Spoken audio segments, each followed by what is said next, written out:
Good morning, everyone. Or good afternoon. Good morning. Good afternoon. Hi, how are you? Great. How are you all doing today? Good. So We're excited. yes, today's the last day. Yes. We have Mr. Bob Seymour. He's going to be our instructor today, and he's phenomenal. And yeah, we're just going to give everyone a few more minutes to log in.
All right, hi everybody. Can everybody hear me all right? Yes. Yes. Okay. As I said, I'm Bob Seymour. She's taking roll, so I think we'll just go ahead and get started, and hopefully everybody's here that needs to be here. We'll have somebody come in here in just a minute. So congratulations, you're on your last class for Ignite, and it's called Ignition Blast Off. So I'll give you a very quick background on me. I'm 6.5 years in real estate business. It's a second career for me. I'm a buyer agent on a 3-person team. We're all licensed. Our team leader is the lead listing agent, does a bulk of the lead generation. I do some of that along with the handling all of our buyers and negotiations. And then our assistant does all the back office type stuff.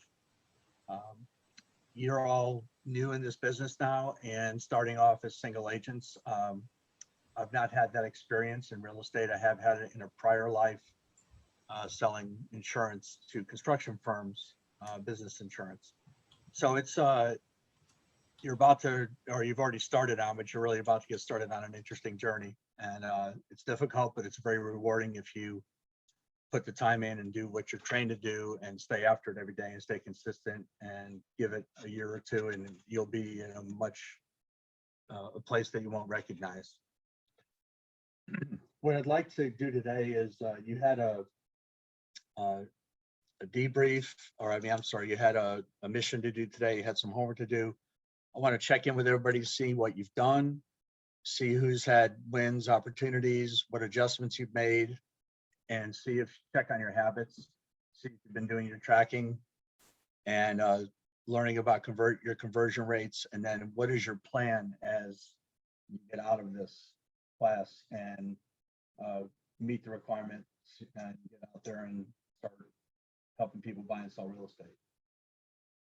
This is my first time doing this on Zoom, so I think that if you have something to say, you want to add something, just go ahead and unmute yourself and then try to respect other people's voices too. And let's all, you know, give each other an opportunity to be heard. I don't want to speak for 3 hours.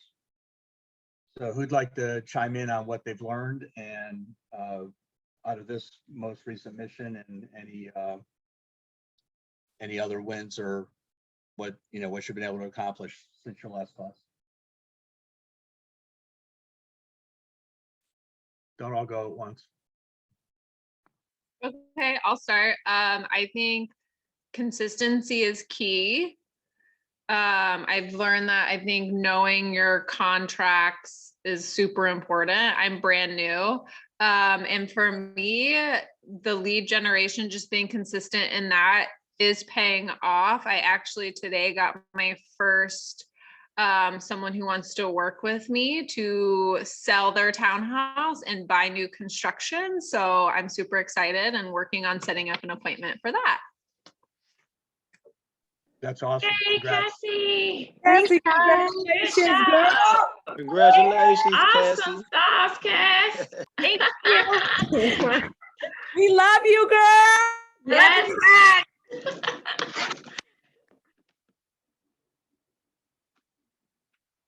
This is a family class, by the way, Bob. Sorry. I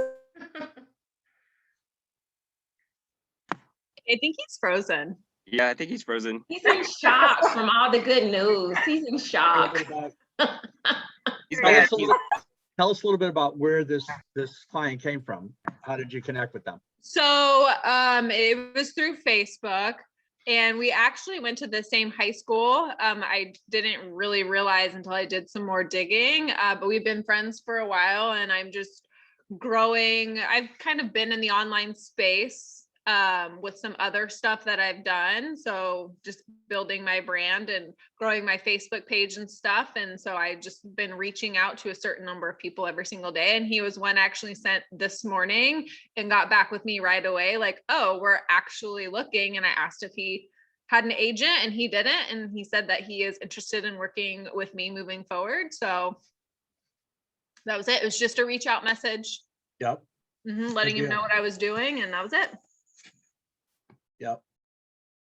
Anybody else with a success story like that or different, that you've been able to connect with people, that you've been able to, you know, generate appointments for potential buyers or sellers? Just to add on to what Cassie said, I've been noticing through the Facebook ads campaigns, I've been generating a nice little bit of leads. I've ran maybe 3 campaigns, and each campaign I get at least 3 or 4 leads, and they're good leads. So yeah, that's what I've been indulging into, the Facebook campaigns.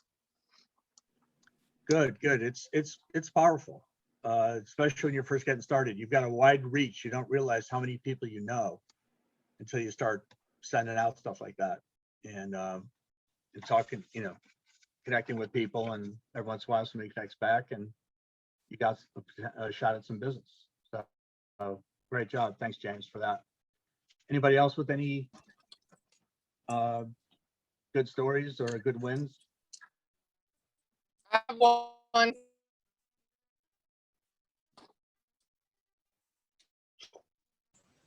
I think Kathy's trying to talk and look, nothing's there coming she through. is. Oh, okay. I'm in a storm. I'm sorry. Can y'all hear That's me? okay. A little bit. Go ahead. So I was in another career for over 25 years, and I left one job to go to a competitor, and my old boss from the first company referred me to a gentleman, and I got a buyer that I'm going to start finding a house over the weekend. So it was huge for me because I never knew my old boss would do that for me, but he did. That's great. Congratulations. Thank you. Which, true confession, I'm 6 years in this. I haven't reached out to people that I used to work with in my prior industry, and I can't tell you why. So I need to do that. So I'm learning something for you guys today. Thanks for bringing that up. That's going to go on my list. I'll say that's actually more than half of my database, are my old coworkers. But so the very first lead that I got, which was when I was still taking my real estate classes, I've been working on her the last couple months, and she finally took the first step and reached out to a lender who contacted me. So we're getting the wheels going there. So that's exciting. I like it. So as everybody can hear, I mean, the activity is the key to this whole thing. Throwing yourself out there, and sooner or later you're going to connect with someone that you can help. So that's great. Thanks for sharing that, Lynn. So anybody else want to report on their consistency or lack of consistency and reaching out, making calls, staying on your daily 10-4? I would report. All family here, so we can talk. I would report on lack of consistency. Okay. I have been pulled in different directions, and sometimes, people call within 2 hours to show a house, and can you schedule it and all those stuff. So I could never get anything done systematically. So I'm all the time running around somewhere, and sometimes lose probably a definite schedule. Right. So that's the kind of the good and bad news of this industry. And sometimes when you have to take something off your schedule to go do something, then you need to pop it in somewhere later in a day. Just make sure it gets done sometime that day. It ideally the same time every day, but that's not the real world. And you'll find that out as you get more involved. And I know that's my case too. So it's just you got to be juggling and making sure you don't drop the ball and forget to do something important every day. On the good news side, I have a contract signed with a builder for a buyer. So that's good news that this morning. All right. Awesome. Whoop, whoop. Look at you guys. 4 weeks in, you're writing contracts, getting buyers, getting sellers. I love it.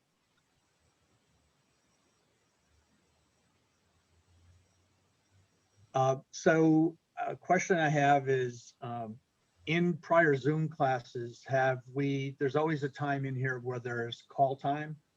Is that something we've been doing in prior classes while we've been on a Zoom call or not? I see people shaking their heads. No. Okay. I've taught Ignite before different topics in the past, and that's always been part of the curriculum. And it's a whole lot easier when you're in the same room to get on the phone and take a break for 15 minutes. There's a lot of energy in being together and in the room, as I can imagine. It's a whole lot different on this. So I think we'll just kind of pass on that section of today. And let me just take a look at what our next activity is. Now, Bob, we have been role playing. They've been making Okay. role play. But So how have we been accomplishing that? Do they have breakout room? no, we haven't been doing breakout rooms. They've just been sharing the screen with what's in the book, and we've been reading what is on the screen. And Okay, so that's- we just volunteer as a buyer's agent or a listing agent, and we kind of role play. I mean, which I don't know if that's in your curriculum for today. it will be today, so thanks for letting me know that. We'll do that as we get to that in today's curriculum. Let's see. Is everybody doing their 10-4s, your contacts, all that stuff? Is everybody using the command?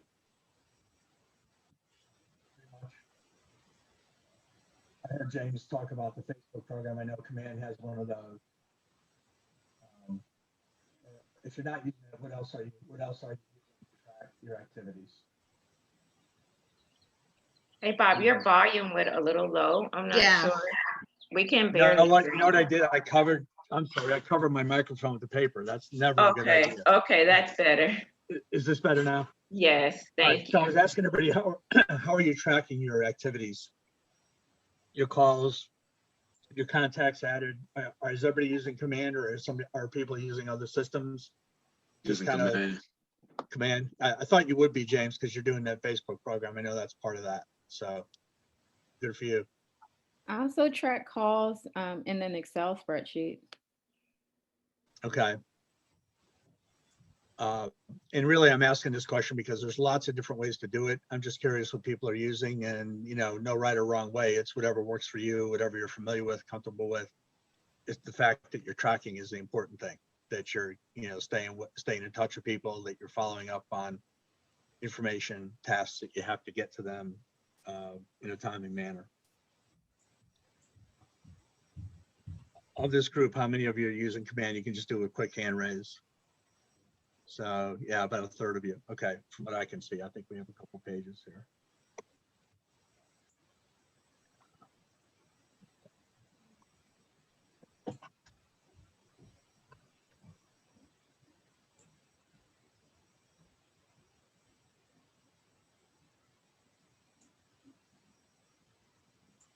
All right, so at this point, since we're not going to be doing the in-class phone call type thing, I'm going to have Lori, if she's listening in, there's a video that we'll get to watch called "A Day in the Life of an MREA Millionaire Real Estate Agent." So, You're going in and out.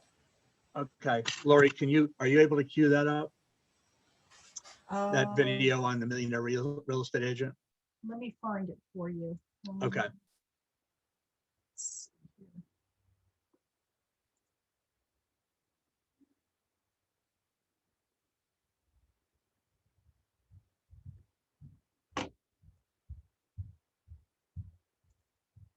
Bob, while Yes. she's doing that, we usually take a picture at the beginning of the session for attendance. Has that been done?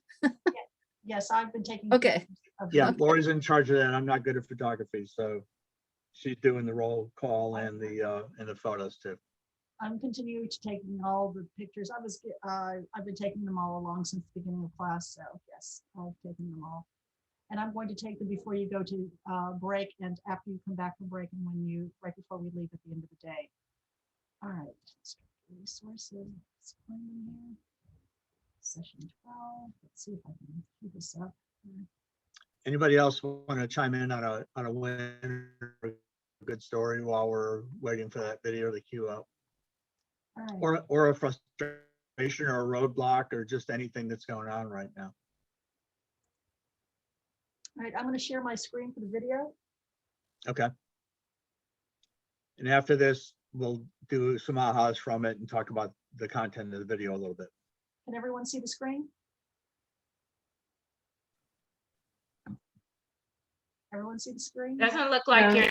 doesn't look like you're sharing yet, Lori. Yeah, I don't see it. How was that? Yeah, now There- it was yep, there. there it is. Yep, there you go. Okay, I'm going to play the video.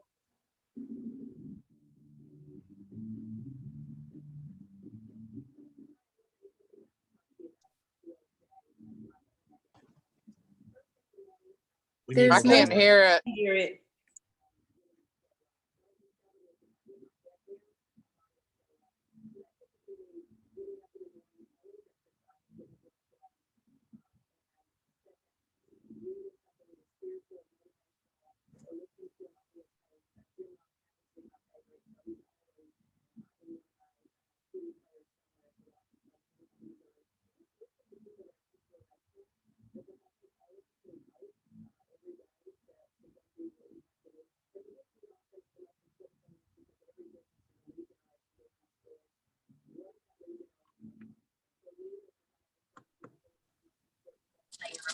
Bob, we cannot hear the video Right. at all. Yeah, Lori, I just sent you a text. If we could Okay. turn up the volume and then start it over, that'd be great.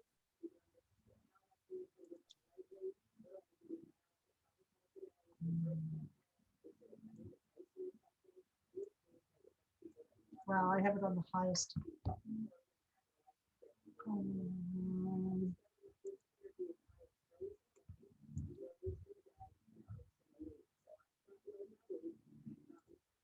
Okay, I'm gonna try it again. Is that volume better now? Yes, no? We If you don't, have We it on, I can't- we can't. only No, see. we you, don't you're not- see it and we still can't hear it. Yeah, think you have to share volume after sharing.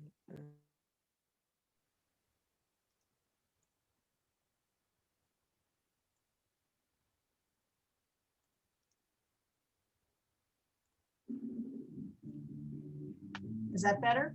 We can No. see it, but it's not, we can't hear it. Wow. Yeah, still no volume. It looks like you're sharing your screen instead of sharing the actual content, if that's possible. And it could be, Laura, before you share the video, make sure in the, I think it's the right-hand corner that you put, click share sound as well.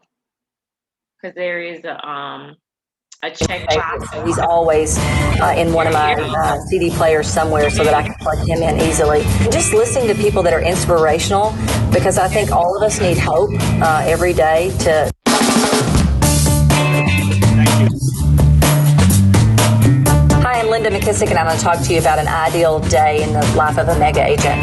First thing in the morning, have to start with getting up and getting my head right. What I've discovered is if I get my head there, my body will show up. So that typically means getting up in the morning, always exercising, getting the blood flowing, and second, reading something either spiritual or motivational, or listening to an audio tape. Jim Rohn happens to be my favorite, so he's always in one of my CD players somewhere so that I can plug him in easily. And just listening to people that are inspirational, because I think all of us need hope every day to go do what we have to do. As we get to the office, the most important thing is, because every business is a lead generation business, is what does that lead generation look like?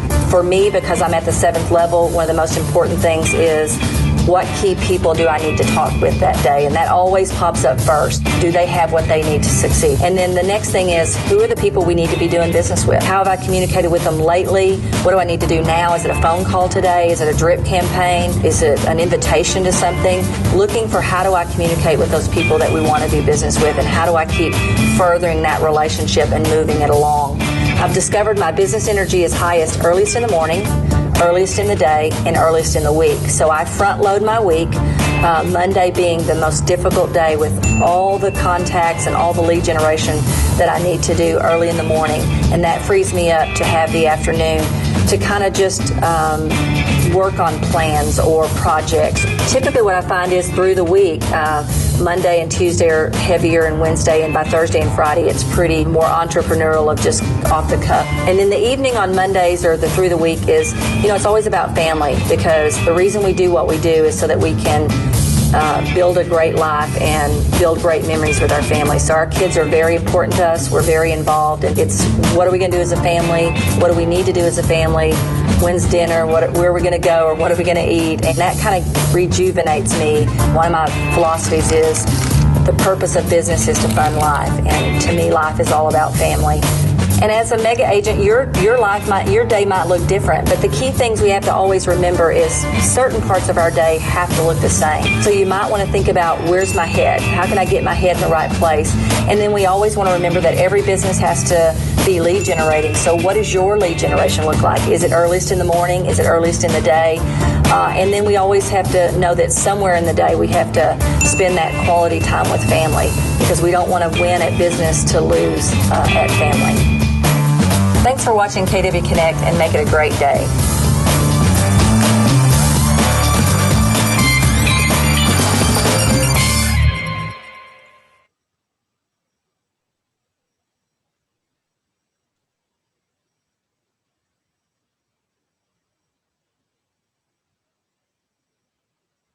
Okay, everybody hear that okay? There was a lot in there in a short 2.5 or 3 minutes or however long it was. What are some of the things you guys heard that caught your attention? I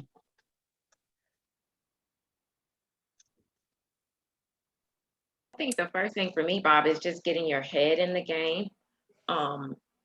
That's so important, like setting the foundation, because every day is different in real estate. So the first thing is you got to get yourself solid so that you're ready for whatever comes during the day.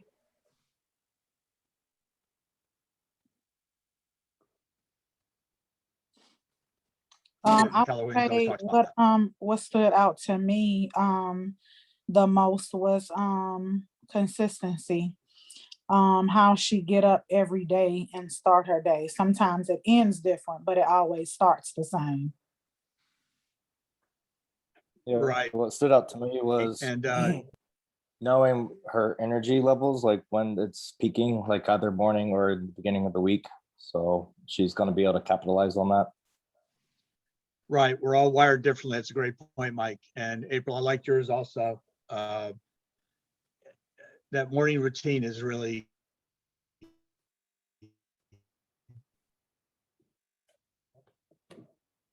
part of what Robin was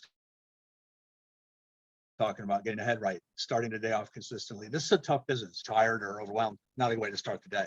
So kind of clearing your head out and getting right and approaching the world in confidence for that day is key. Anybody else? What else popped out to some of your other folks out there in Zoom land? I have a question more so. When it comes to like time blocking, I've had a hard time, especially in this market, because you kind of have to just go out and see it as soon as your buyer is interested. So my day just gets chaotic, or, you know, the next day gets chaotic. And I kind of wanted to know how you time block specifically right now when it's bonkers out there.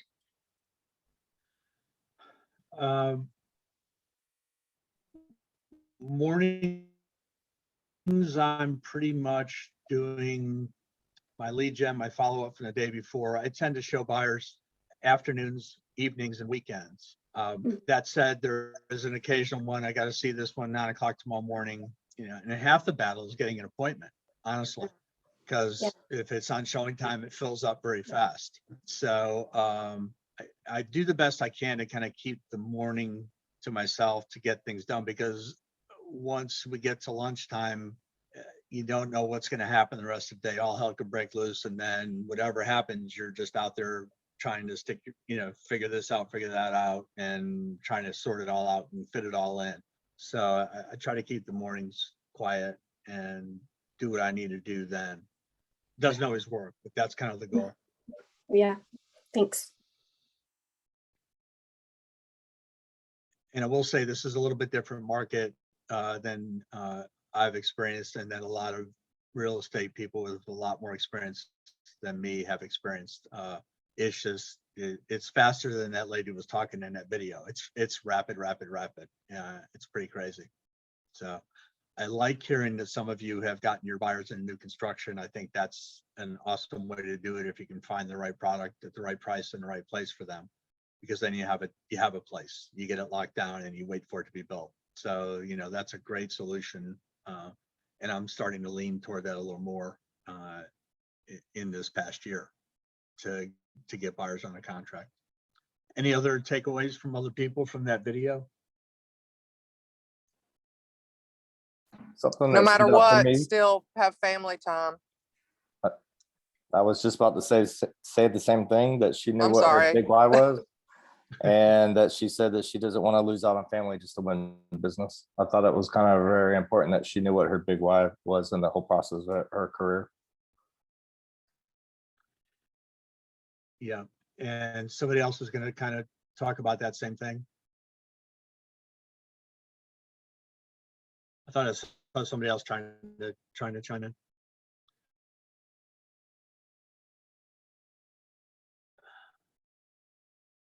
So I mean, family time is very important. My wife and I work on the same team.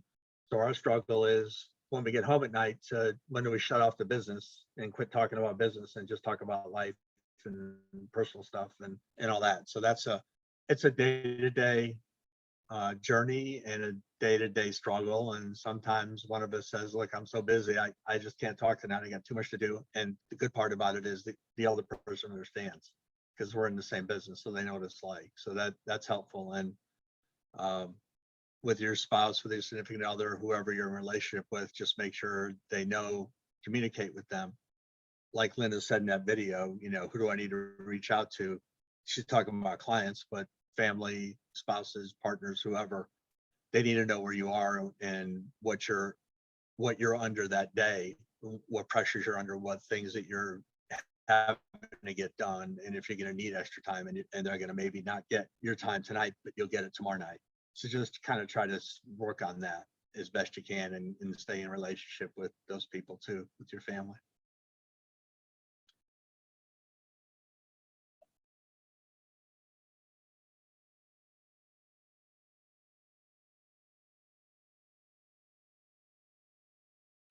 And Mike, you made a great point about being able to recognize herself and where her energy levels are. So we're all different. And so know that about yourself and know when you're really in good flow and know when you're tired until midnight, but it's 9:30 and I'm exhausted and I just go to bed and I get up early. And so you just got to know what you're doing and know yourself well. So the part that we're going to cover next is the pearls of wisdom. In your mission this week, they gave you a task to seek out 5 different people and ask them 2 questions. So the questions were, what is your advice on getting into effective production as quickly as possible? What is your secret to longevity and prosperity in the real estate business? Was anybody able to connect with someone, ask those questions, get some answers?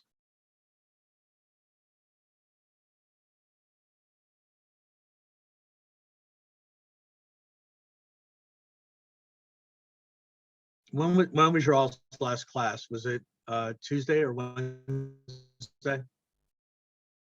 Tuesday. Yeah, it was Tuesday. Tuesday. So 2 days ago. Okay. Well, they and never made us do our homework.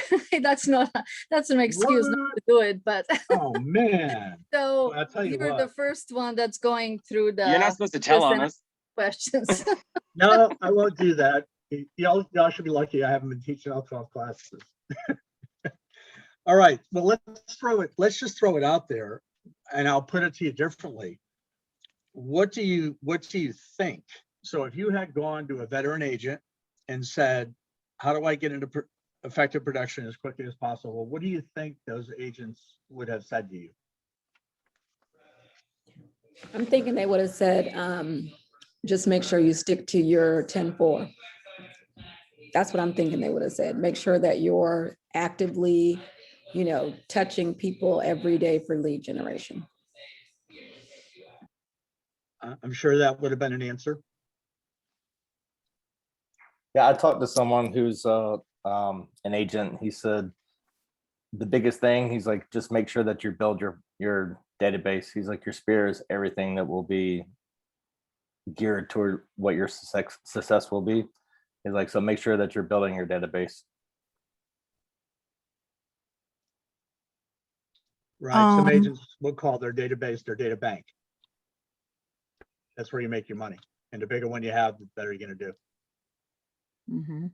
Somebody else was about to say something.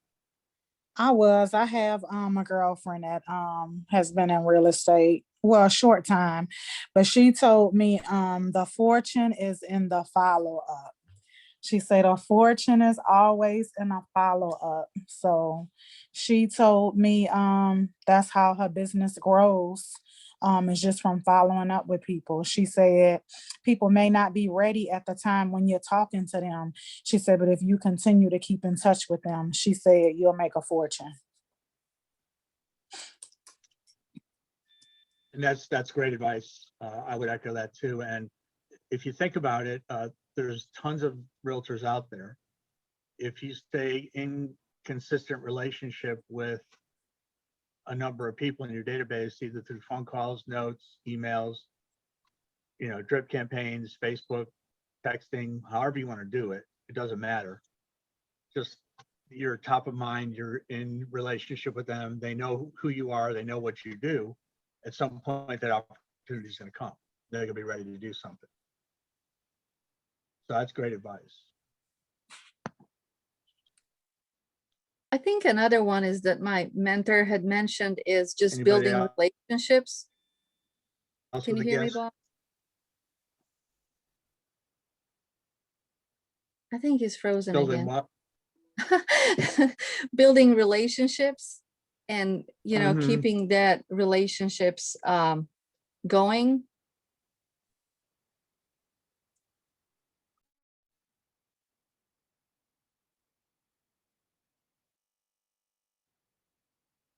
Anybody else? There's some other ideas maybe out there of advice you would have gotten if they were advising you how to get in production quickly. I would say like setting a like blocking out time, because I know a couple of the people that I've taught these Ignite classes and a few agents that I've talked to definitely say that it's really important to not just create a to-do list of things to do, but actually put it in your schedule from one time to this time, what you're going to do and everything that you want to accomplish in that time block. Okay, and that's called focus. A focused effort for a period of time, really just concentrating on what that is, whether it's a phone call, a bunch of phone calls, whatever you're doing. You don't get distracted and you get a lot done in a short period of time if you can focus. So that'd be great advice. What about holding open houses? Has anybody done that for other agents? I see some people nodding their heads. Some people haven't. We're in a bit of a challenging time right now with people in and out of the office, people not around the office as much as they have been, maybe because of COVID the last year. Making some relationships with agents, volunteering, raising your hand to hold an open house is a great way to meet buyers, as long as you're okay with doing that. I think some agents are still doing them. So that would be a way to meet potential clients, meet people that add your database, unrepresented buyers, that kind of thing. Also, some buyers agents have so many buyers that they need someone to show for them.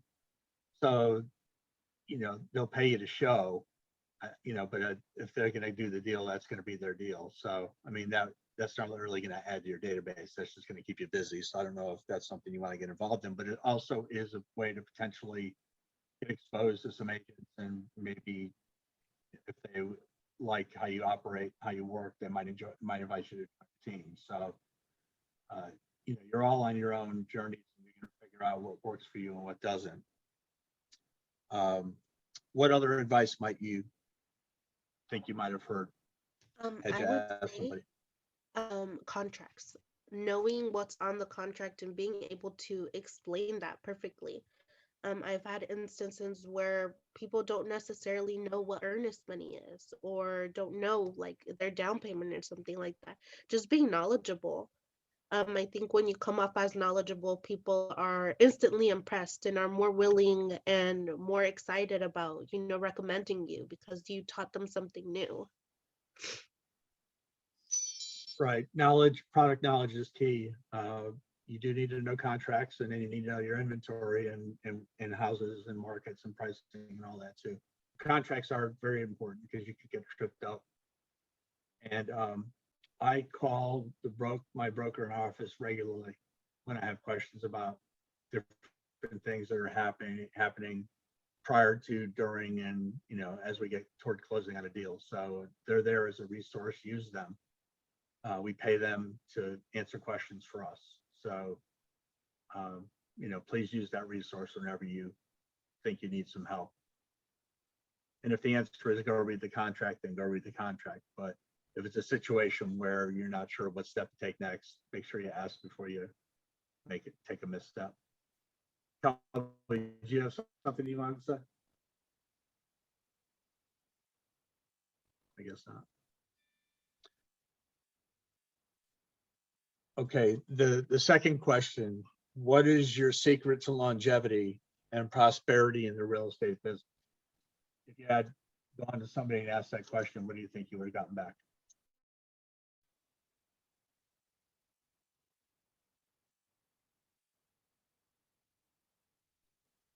When you say longevity, I would say that it would take for you to be able to balance your work and your personal life lifetime. I think if you are unable to balance it, you'll burn out one way or the other. And I think that would cause you not to have longevity. Okay. Thanks, Bridget. Anybody else have any ideas?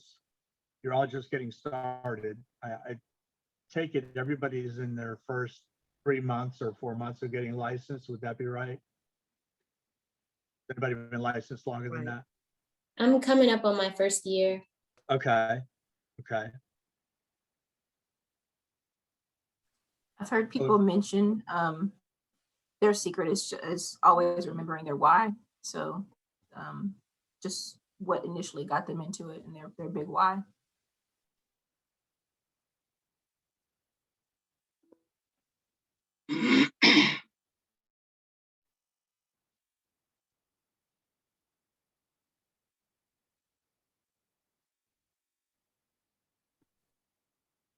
And then part of how we started the call today, those little tastes of success that feeds you and that validates you, and then it also propels you forward and gives you more courage to go do it again and do it again and do it again. The first couple of years of your real estate business are the toughest, because that's when you're really trying to establish yourself, you're trying to differentiate yourself, you're trying to connect with your database, stay in touch with them, and then have them approach you or you approach them to help them buy or sell. So you're going to spend a lot of time communicating and reaching out, and sometimes you won't feel like you're getting much return. What you're doing is planting seeds every day for future business. So it's kind of a farming analogy on that, but that's really what it is. And I think one of you said earlier that's staying in touch, consistency. That really is the key, because sooner or later, if they know you care, they will let you handle, and they'll trust you. They'll let you handle their business. So that really is, an important, probably one of the most important things for a long real estate career. And not getting discouraged. That's the other part. This business can be tough. It can be tough. We can try to, try harder. And sometimes it doesn't seem like anything's clicking. Use the people around you, use the people in your night class, people in your office, just to talk to somebody. If you're having a struggle, they can give you a pickup or something, give you a suggestion, help you out. Because we're all in this together. We're all trying to get going and grow and learn and get better at what we do. So be sure you look for help when you need it.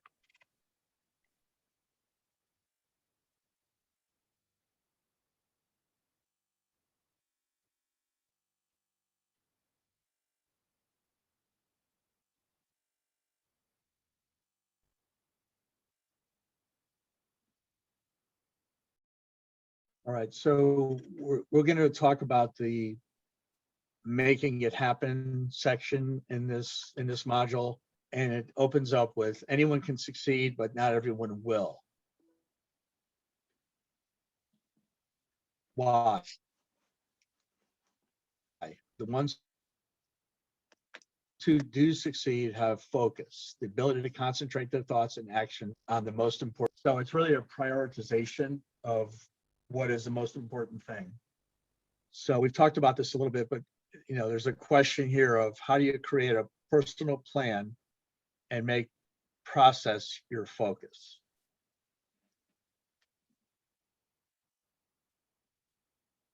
Bob, what page are you on? I'm just wondering. I'm on page 13. I'm sorry. I should. Okay. I just got lost for a minute. Follow along. Yeah, my bad. Thank you. You're welcome.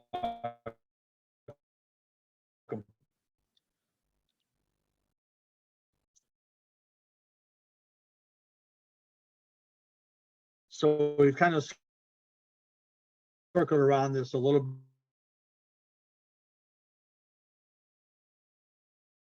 bit with the time blocking, with starting off your morning. Has anybody, what your ideal day would look like, morning to evening?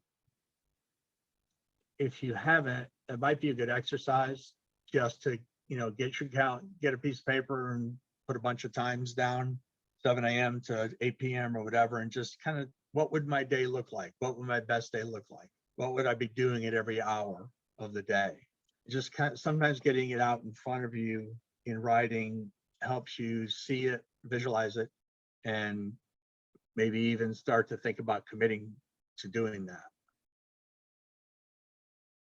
We've heard about starting mornings with exercise. Some people start meditation. Everybody does different stuff. But if you were to do that, maybe think about doing that to help you figure out what you would focus on and how you would have a day that you would win that day. Because it's really about a series of days in your real estate career and trying to win a day and then win another day and win another day. Has anybody on this call ever trained for something? A competition, a marathon, a 10K, anything like that? Or gone through a program where maybe it was a weight loss was a gain, so it became an eating program and an exercise program? Me, I'm in the middle of it now. Yeah. Okay, so it doesn't happen without a plan, right? Correct. And so, this real estate really is just another form of anything that you may have done already in your life in another way, trying to achieve another goal.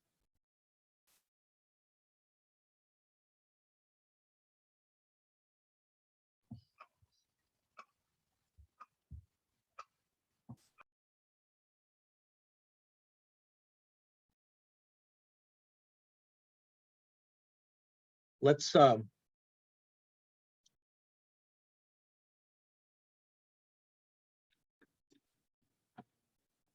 talk about goals. Y'all are in your first year. Does anybody have a specific goal? How many units they want to sell this year? How much volume they want to sell? How much gross commission income you want to make in your first 12 months? Does anybody have any of those kind of goals set out for them? I do. I want to have 22 transactions this year. That's a pretty high goal. All right. I can do it. And that's as a single agent. That's correct. Listings or buyers. Correct. Okay. So when did you start that, Kathy? When did I start real estate? When was your start date this year? January 1? Oh, yes, January 1. And I had my first closing on Wednesday. Okay. Good deal. I have 3 in my pipeline right now. One Okay. listing, buyers, and actually 2 listings and 2 buyers. Yeah. All right. So 4 in your pipeline. Correct. So that's a good start toward that number. When you're working with those clients, are you asking them for referrals while you're in process with them? Well, I haven't gotten that far into it. We're just now, we're dating right now.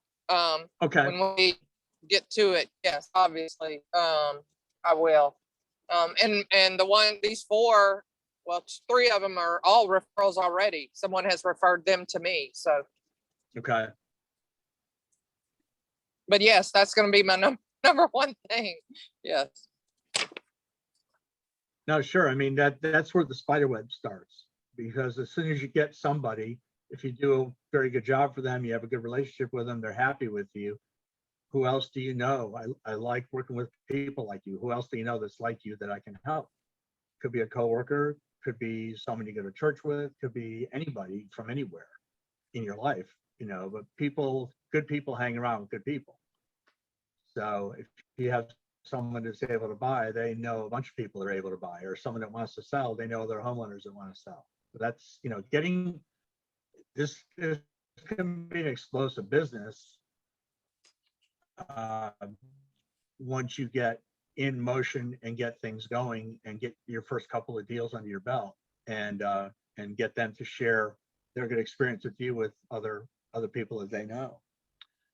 Anybody else with a first year goal out there for number of transactions, number of volume, number of, just anything? So I'm on a team, and are so you my tracking? mentor, we came up with the number 20. And so far I'm like, how in the world is that going to happen? We're we're in April. So I have 7 in my pipeline, but 3 of those are like, it could be a year, it could be next year. So 4 of those are in the pipeline for this year. So yeah, just hoping things pick up. And I know it's all about what I put in, so I'm trying. Okay, thanks for sharing that, Lynn. Anybody else with a goal that they've made for themselves that they want to share? I made a goal of 16 units by year end. Okay.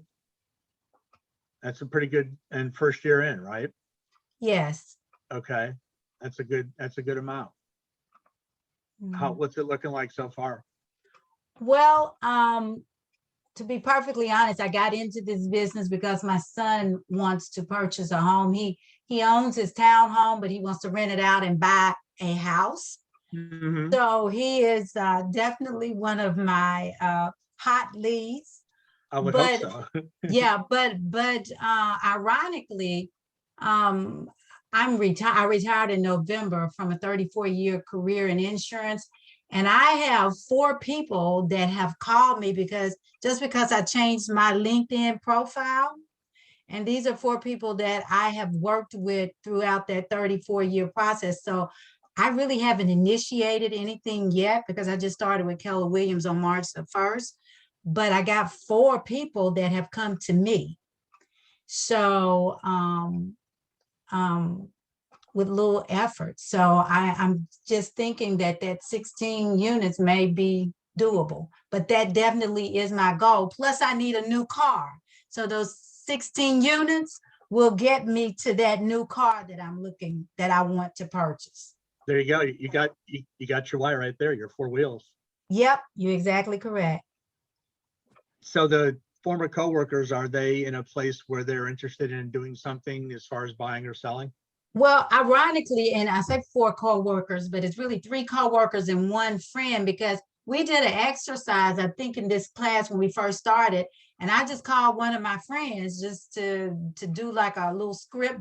And she told me she and her husband may possibly be interested.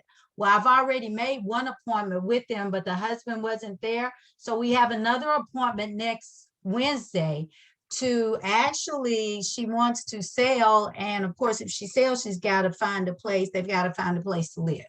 Right. So I'm keeping my fingers crossed and hoping that it's going to be a twofold there. a listing as well as a buyer. Yeah, that'd be great. And that was just a fluke. I mean, because I had no idea. Mhm. Yeah, so if those came to you just kind of out of the blue without any effort on your part, imagine how much more you could generate picking phone up, calling people. Exactly. That You are worked with exactly. all those years. Yeah, yeah, Yeah. You're exactly correct. yeah.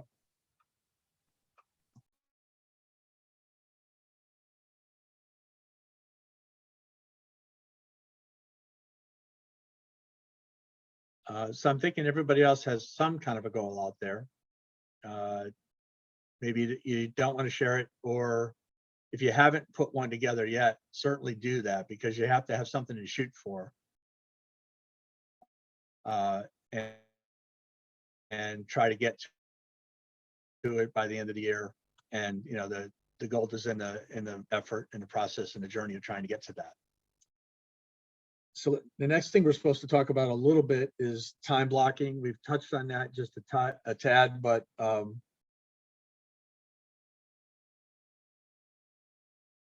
what are people doing? Are you doing it? Is everybody doing it in the morning? Is that pretty much it, or are you doing it randomly when you can? Is it an everyday thing? Somebody kind of share if they've got a system that they're using, or if they're working on trying to get better at it. I'll share. For me, even my mentor's like, wow, that's completely opposite from what they say you should do. But I'm more motivated like Wednesday, Thursday, Friday in the afternoons for some reason. I don't know what it is, but that's when I'm more motivated to sit down and start making my calls and Facebook posts. So. And that's good. You know that about yourself. And if you do it every week, you're getting it done. So it doesn't matter when or why.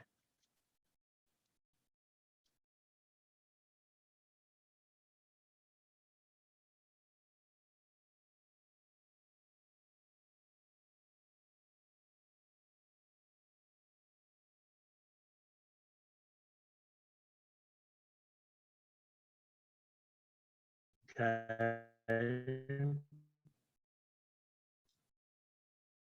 So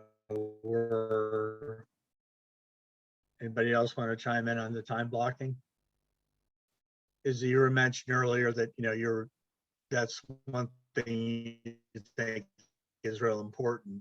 Have you been able to incorporate that into your real estate career so far? I've definitely found success when I do time block. Right now, it's just trying to make it like a consistent schedule, because I just started a new job. So I'm trying to find time to balance both. So you're doing another profession right now while you're doing real estate too? Yeah, I am. Yeah, so you have to really kind of figure that out, because that's a tough go. A lot of agents start out that way and then eventually are able to let the other job go and become full-time real estate. So hopefully that's the way it goes for you. Wish you luck on that. You can do it. Thank you. Thank you so much. Yeah. It just I've seen a bunch of agents in our office do that over the years, probably at least half a dozen I can think of, and they've turned into really good agents, and they say goodbye to that last job. So hopefully that goes that way for you. Anybody else with a time blocking comment? Anything they've had good luck with, good consistency with, no matter when it is? Or are we all just kind of freestyling because we're creative types and we don't want to be tied down to a schedule? Well, for me, I need to do it, but it's very difficult. I'm more of an organized chaos person, which isn't good. Don't follow my lead. Yeah. I guess setting a schedule for me makes me commit to something. Like, I'm the kind of person, when I'm in something, I'm in it, but when I'm done, I'm done. So if I set aside time to do something, I'll be more consistent. So it's helpful for me. My lead gen is from 9 to 11 every day. Even if I only get in 5 calls, I'm gonna take that time to do that.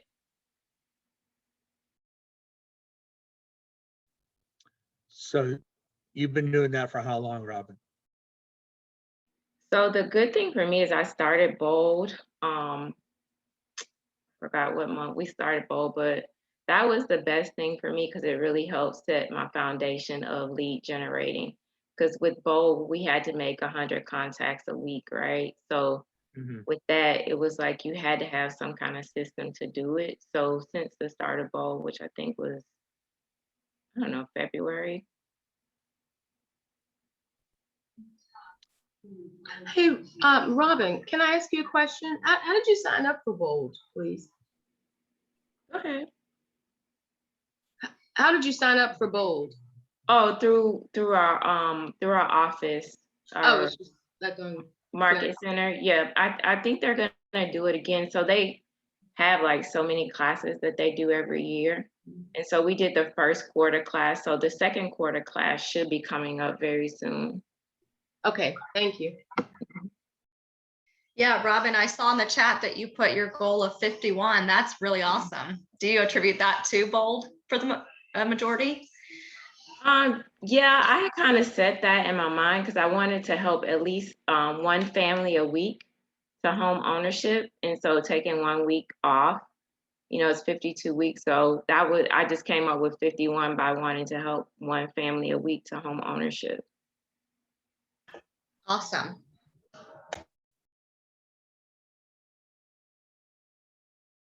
And I'm just catching on that people are throwing things in the chat, and I've now been following that since I'm looking at the screen here. So I see that.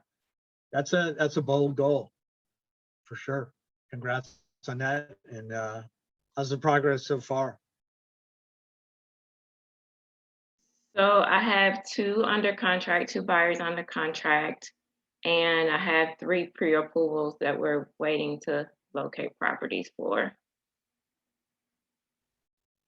Good. That's a good start.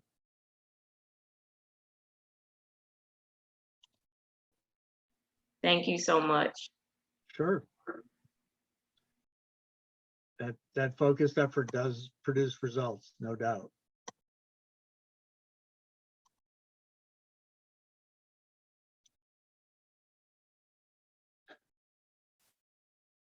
The next question in the make it happen section, the bottom of page 13, how do you use accountability to keep your focus? Our self accountability is tough. Sometimes having an accountability partner helps. What's been your experience? Anybody out there using an accountability partner, or some people disciplined enough to just do it themselves? Love to hear what y'all are doing. Well, mine is every other day when my father-in-law says, "Did you sell a house yet? Did you sell a house yet?"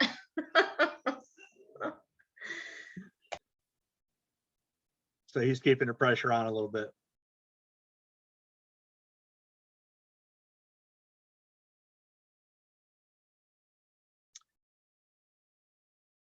Robin, when you were in Bold, did you have an accountability partner? Yes, so that was very helpful because we had a team, right? And so we held each other accountable to our goals. And then in addition to that, we did script partners. And so we did script practicing every day. And that was all, of course, a group commitment. And so it just worked really well in putting you in that mindset of what you need to do to build your business. And thank you guys for all your support. Like, I just say the biggest thing, like, is being consistent and setting aside your time. Like, your business is your lifestyle. Yeah, you want to have, you know, family time and all of that, but with real estate, you got to find a way to make it connect back to everything that you do, because that's what's going to drive your business. And so Bold was just great to help set that mindset. And I'm not trying to sell Bold. I'm just saying that's what really worked for me. Well, and you said a couple of the key things, commitment being one of them, and then the accountability piece of having someone to answer to, and you were on a team. So if you think about that, if you're a family person, you got a spouse or you have children or whatever, that's your team at home. And part of why you're doing this business is to do well enough to provide a better life for your team. So, you know, you hit on some key points in that, and I've taken Bold a number of times, and I love the way they set it up and what they do and how they set goals and work together and push each other a little bit. Thanks for sharing that, Robin. Yeah, and just to follow that too, my real answer. So I am on a team and we have a coaching call every Monday and we have to go over, okay, how many calls, how many clients, how many note cards did you send out? So that does really keep me in line. So I would really recommend, if you're not on a team, having someone to do that with on a weekly basis. And I was thinking that I'm imagining most of the agents on the Zoom call are single agents, and you're starting out, you're working on your own, so you're doing all your work, you know, start to finish, and you don't have a team, you don't have an assistant. I'm just guessing. If some of you have gotten to know each other well during this whole process, you might consider connecting with somebody that's been in this Ignite class and being each other's accountability partners, being each other's script practice partners. Just do that quick phone call in the morning at 8 o'clock or 8:30 and what's going on and what are we going to work on today? And it's 15 minutes in and out, and then you're off, and it gives you a little bit of energy for the day. It's really, really good to do. It's a good practice at this point in your career, just to have someone to help keep you up, push you a little bit, and someone to report to, because being a single agent can be pretty lonely, and sometimes we can let ourselves off the hook if we're our own accountability partner. I don't feel like doing it. I'm too tired today. Whatever the excuse is, we can do that pretty easily. If we're talking to somebody else every day and they're going to be a good accountability partner, they're going to call you on that and tell you, hey, come on, get moving, do something. So think about that. That could help you as you're getting started and trying to build your business.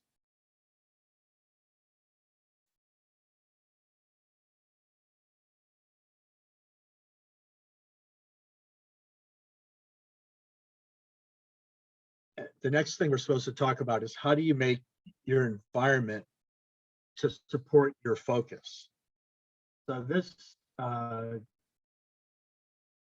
last year of COVID, with working from home so much, it's been a distraction for me.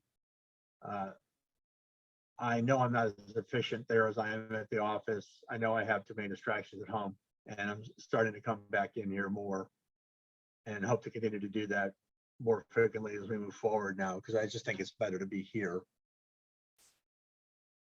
What does it look like when you go to make your calls? Do you have anybody to share? Do you have a place you go in your house? Can you close the door? Can you have a time? Or do you go to the office? What do you do? What does that environment look like?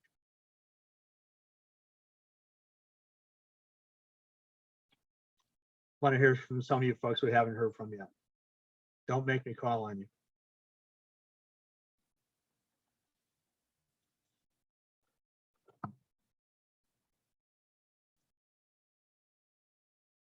All right. I pace around my house, so it kind of helps me kind of keep my energy flowing. And I have my iPad or whatever taking notes, so that gets me kind of. You're kind of walking and talking. Yeah, it helps me stay involved. So sure, no, that's a great idea. There's a lot of people that use stand-up desks for that very reason, because you have more energy standing up than you do sitting down. Exactly. Yeah, and it works for you, so that's all that matters. Anybody else want to say something? Y'all are shy. You're among friends here. Come on, speak up. What's it look like when you go to make your calls? Where are you? What do you do? I'm always in a quiet place, like right where I'm at right now. I can't have any distractions, and it needs to be quiet. Yeah. I can have a clear mind and know exactly what I'm saying. Mm-hmm.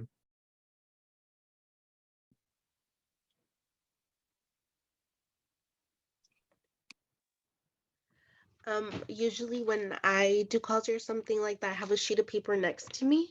Sometimes with like the script or something like that, or just bold points.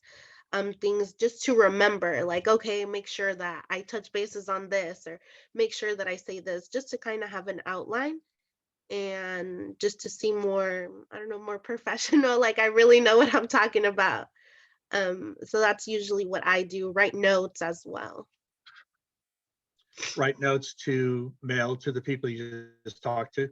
Just like write notes, like if they're saying something that like interests me, like, oh, like I just moved here, I'd be like, okay, like just moved, or Yeah. something like that, or got a new job. Okay, and then I put like, okay, it's like a new job. Just try to get as much information as I can. Mhm.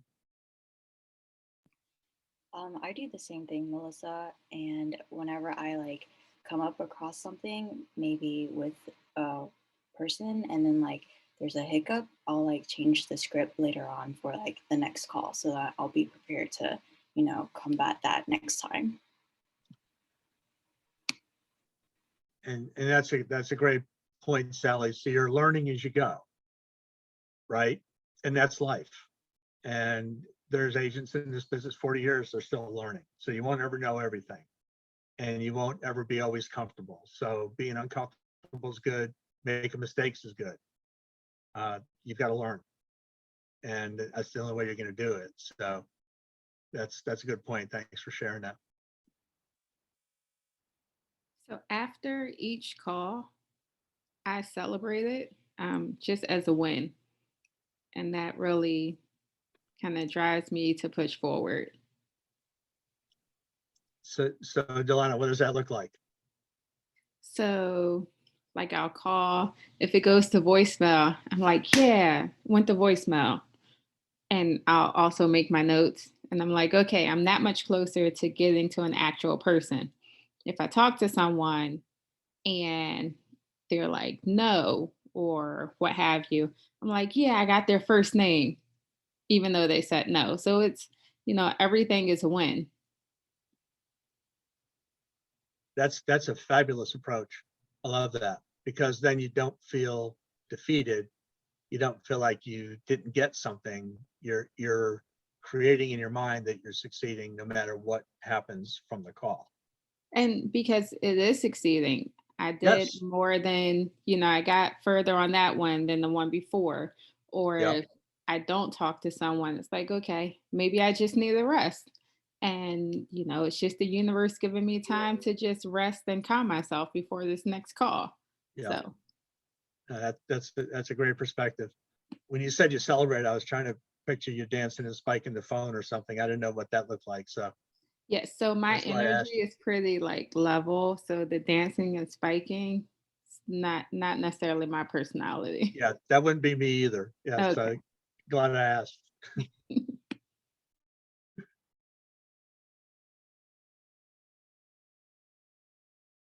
All right, anybody else want to chime in? I like this. We're getting a few more people speaking up here. That's good. Now, I will share with you, it was a point where I was doing a buyer's consultation, and I did about 3 of them or 4 of them so far. I had my significant other listening in, and when I was done with the call, he said my energy was amazing. I get too excited. He said it's good. He said, but just bringing it to just Get too excited? yeah, girl, that's what he said. And, y'all know my energy, right? That's why I'm always trying to stay quiet right now these days to not scare people off. And I'm just trying to learn my levels. But I can't help that. But the other thing is, he said, I give too much information.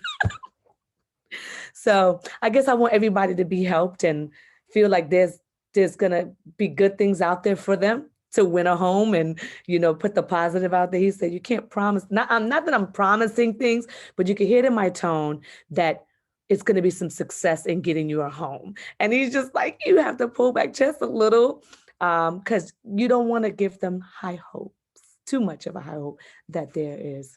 So I don't know, but that's what he said. And I've been doing well. So I've taken 4 other ones after that. And he said, wow, you've grown. I said, okay. So I'm just going to continue. what did they say? Like under promise, but over, somebody help me out. Over deliver. Yeah. Over deliver, yeah. It's a good thing for me too to know my space and where I'm at and to control certain things. It's okay to have great energy, but you have to have them in the right places. And I'm just trying to find my way.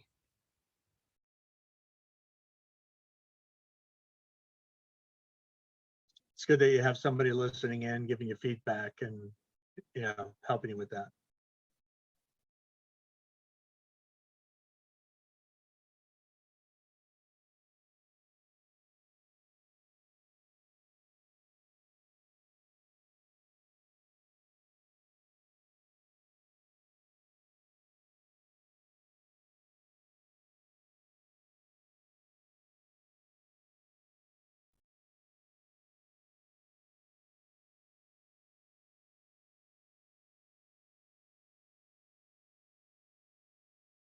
The last part, I guess we're supposed to talk about here is how do you keep your energy to maintain your focus? So staying focused is tough. It does require energy. So that's why I think going back to where we were talking earlier about knowing yourself and knowing when your energy is highest is a good time to do things. Maureen, are you highly energetic all day long?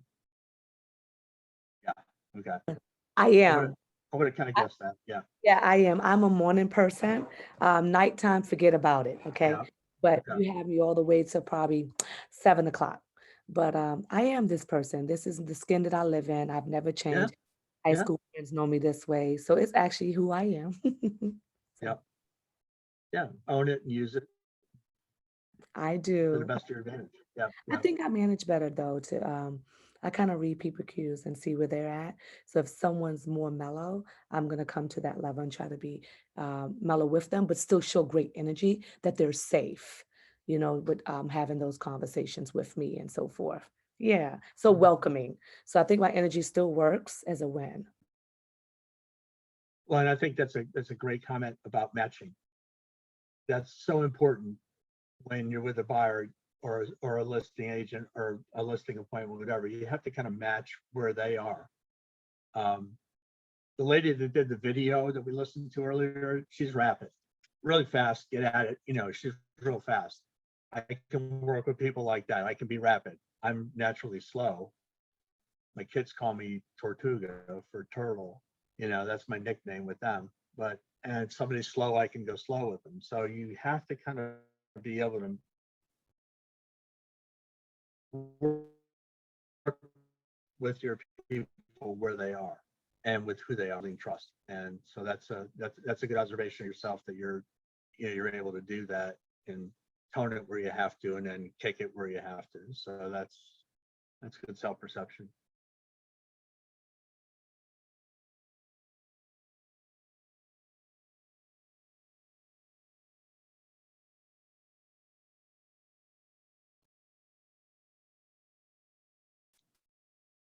There's a little section here on maintaining energy and focus, and it just talks about the Millionaire Real Estate Plan and the 5 areas of your life: your spiritual, your physical, your emotional, your mental, your business.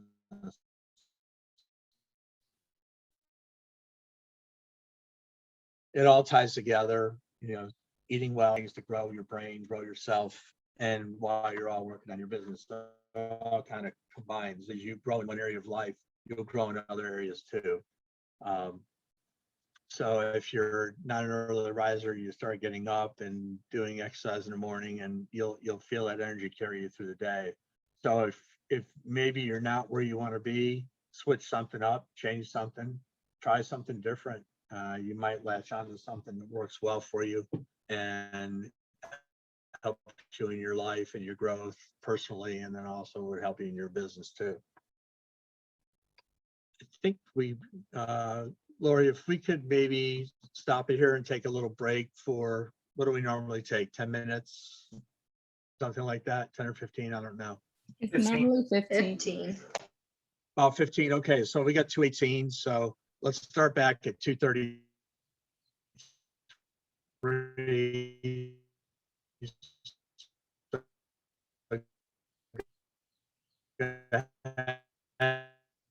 And, do whatever you got gonna Bob, do you're for 15 breaking up. minutes. Phone calls, breaks, little security and theme. Thank you. Okay, I'm sorry. We're gonna be back in 15 minutes.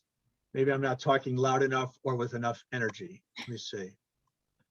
I have noticed on my screen a couple times, it said the internet connection is a little shaky, so that might be our office too. Yeah, that's what it is. It's just breaking up. Yeah. Okay, all right. So we're gonna take a quick 15-minute break. We'll be back at 2:33 sharp. All right, see you soon. See you in a bit.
Yeah, I think that's probably what's going on right now. Because I think I've got a good connection. I'm on KW network, I'm secure, all that, so. Yeah. I don't think we have any other videos, the rest of this. That was the only one. Okay, good. All right, thanks, Lori. And I took the screenshots right before we went to break, and I'm gonna do it right. Okay. And I've been going back and forth. I have about 4 or 5 people listening, but Sure. And then we go right till 4. it's either, let me look it up, it might be 3:30. Okay. Because they have a. They have a final exam at the end. Okay, let me know that, because if that's the case, I'll go fast. Okay, I'm gonna go look at it right now.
Goes to 4.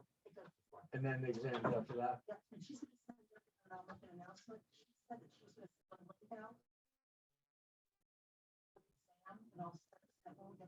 Okay.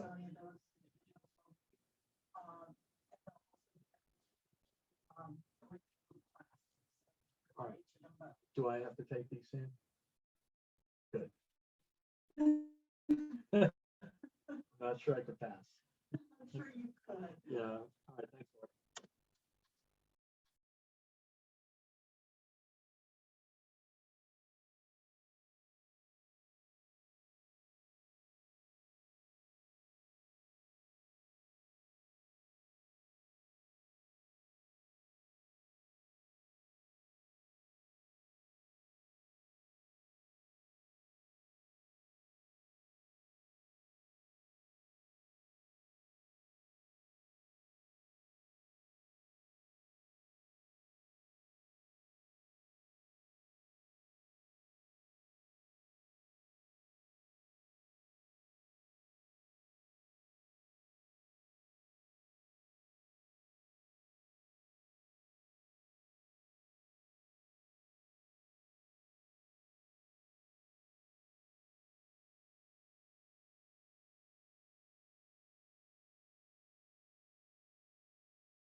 Absolutely, Crystal.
Yo, and if anybody could see me, y'all might want to get one of these.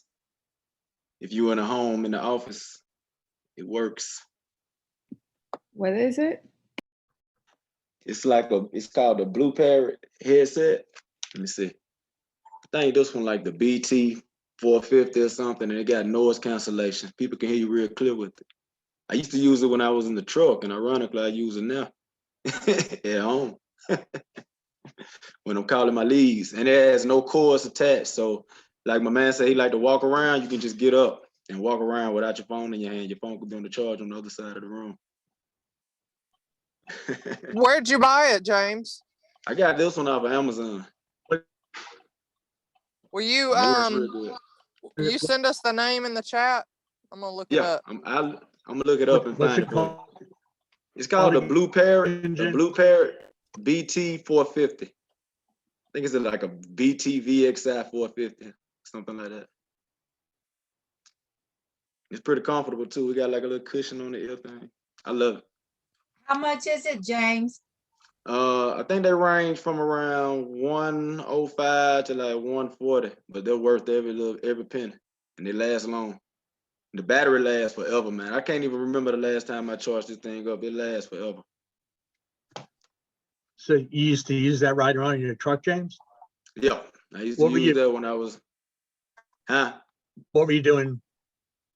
Oh, I got a small trucking business. I own a couple trucks, so that's where I'm coming from. But yeah, that's where I started at. I've been a business owner since I was 25. Yeah, I haven't worked for anybody since I've been 25. So Been your own boss. Is that yeah. like local trucking? You moving goods and stuff? Or are you talking moving Yep. company or what is it? Goods? I contracted. I used to contract. Well, I still do. Well, not now because I'm finna get these trucks right here to get them together and get them ready for over the road. But I contract with different container companies, rail yard companies. Okay. And we haul the containers. You familiar with that? Yep. And we kind of do it like around the southeast region, but primarily I used to keep that in Georgia. But I'm finna get ready to stretch them out and probably start sending the trucks across country. So you got We'll see. entrepreneur in your blood. Yep. My granddaddy, my uncles, my dad, everybody. So my cousins, all of us. Family business. Being your own boss. Yeah. Yep.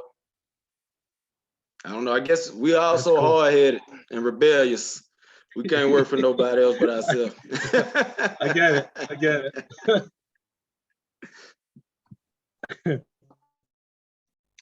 Well, that's good. You know yourself at least, right? Yep. Yep. I like it. All right. So Lori, are we back All set, recording, we're good, taking pictures? Did you want to make an announcement, Lori, about end of class or? Yes, I have been taking the pictures. I have just one more picture to take. I'm looking for some people to come back on screen. But the other thing I wanted to know, I had a question on the chat, and the question was, will we get a link for the test? Yes, you will get a link for the test, and they're going to send it to you very shortly, so you will be getting it. The test will start around 4 p.m. and you should be getting that link. If you don't get that link, you let us know, and we'll make sure we get that to you. But Stacy is the person who will be giving the test, and Stacy Stubbs, and so she will be sending that link to you. And Laurie, I got the link yesterday, so they should have already gotten it. They may want to check. I did too. I got my link yesterday. Me as well. We can't open it, but we got the link already. Okay. Did everyone get the link? We just don't have the code, right, guys? I didn't see any code. I think that's to open it, right? We don't have a code. Okay, then that's what they're going to be sending you is the code. That's right. So to open it. And thank you for sending that link also here. I got it here. I did not get the link, but I was told it would be sent. So the code should be coming shortly to you in the next, has to be there in the next hour and a half. So, and I know you all are going to do just fine and wonderfully. And, you know, there's always the Christmas tree, if you know what I'm talking about. No? If you don't know what to answer, you just make it in the shape of a Christmas tree. Anyways, no, don't do that. Don't do that. Draw a picture. Yes, just draw a picture. All right, I'm going to take one last picture. Oh, someone just went off. There you are. Okay, and I'm going to take a picture again, one last picture. I've been taking them like crazy. You all are just so very photogenic and beautiful. Most beautiful class we've had. And I'm going to, all right, I am finished. You can take it away, Bob.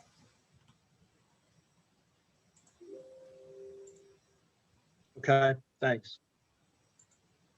All right, so back from break. Our next topic is still on accountability, and they're talking in here about the 411 productivity tool. Has anybody seen that? Had access to that? Looked that up? Had reason to learn about it at all yet?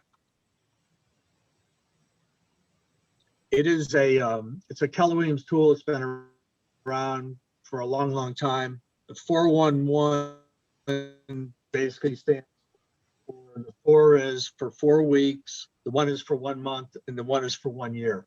So it's a goal setting and tracking kind of self accountability. So if you want to be a self accountability person because you're too stubborn to have an accountability partner or don't want to answer to anybody, James, check the 411. It's in the Keller Williams website, and basically it's just breaks down goals and details. And the whole idea is you set up your weekly goals to meet your monthly goal and your monthly goal to meet your year goal, and you can track it and adjust it. It's interactive, so it's a good tool for productivity to make sure you're doing the big things that are important for your business.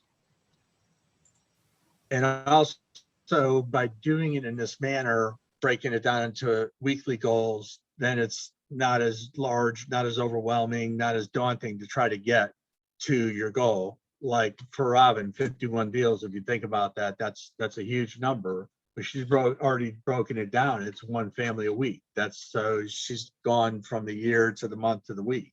So that's how you kind of want to do it. And it could be for your business, it could be for a goal in your personal life, whatever you're trying to do, whatever you're trying to get better at, you can do it that way. Just break it into little chunks and keep working at it week after week after week. And then next thing you know, you're making progress, or you're actually there. So that's a good way to give yourself some accountability, just self-wise, without anybody else helping you on that. They talk in here about just setting time aside to get clear on what you want to do in each area of your life. Kind of what I finished up with right before the break. What's going on in your business, what's going on in your personal life, what's going on financially, and where are you today, and then where do you want to be at the end of the month, at the end of the year. And this will help you kind of think of life in terms of annual plans plus little bits and pieces on how to get there. So check out that resource.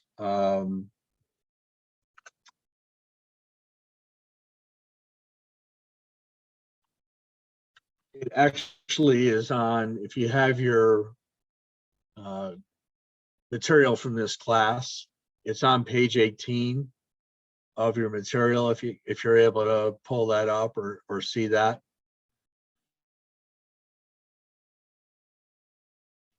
And just some examples on that. Annual goals: add 2,400 contacts to my database, have 25 closings this year. Those would be 2 examples of annual goals. Monthly goals, if you do the math, 2,400 contacts in your database, that's 200 a month, 16 listing appointments. So this is just their sample. And then you would enter your weekly goals. So under weekly, they have preview 10 properties, add 50 contacts to your database, write 50 notes, call 10 people that you met, go on 4 listing appointments, go on 4 buyer appointments. So it's just a way of, as they say, chunking things down, taking those large goal and making it smaller monthly, then making it smaller, on a weekly basis, and tracking yourself and seeing how you measure up at the end of the day, at the end of the week. Are you making progress or not?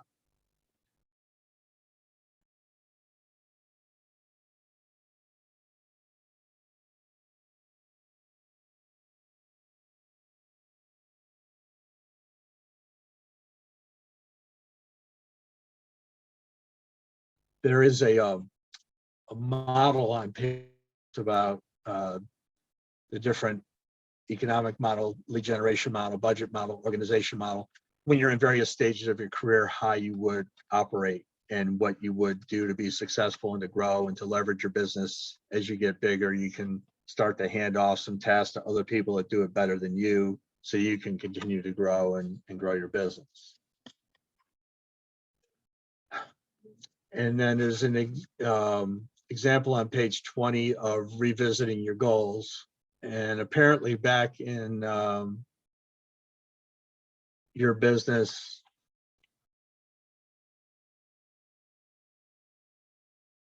back in the first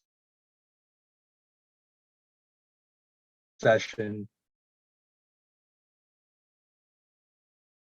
you set a goal for, or should have set a goal for annual number of contracts and how much do you need to make? What's the average commission, average sales price? How many closed contracts do you need? How many contracts pending? How many signed agreements? How many appointments a week? So again, it's a concrete example of how to break down your annual goal into daily and weekly activities to help you make progress toward that goal. So there wasn't a lot of, we have a few people respond when we're talking. I'm assuming that everybody has a goal. If you don't, I would like you to sit down and write those and figure out what it is you're trying to accomplish. We're almost at the end of the first quarter of the year, so we have 3 quarters left in the calendar year. So what do you want? What do you want the next 3, 6, 9 months to look like? And where do you, at the end of the year, where do you want to be? And get that down, and then figure out how to break it down so you can help yourself get there between now and then.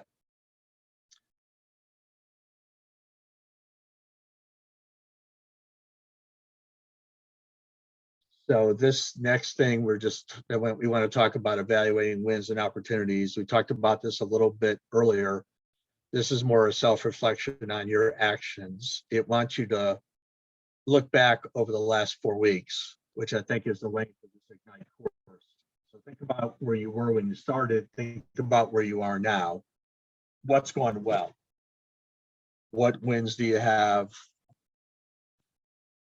Some people have already shared some earlier. Anybody else have anything that they're thinking of that comes to mind when you think about where you began in this class and where you are now at the end of it?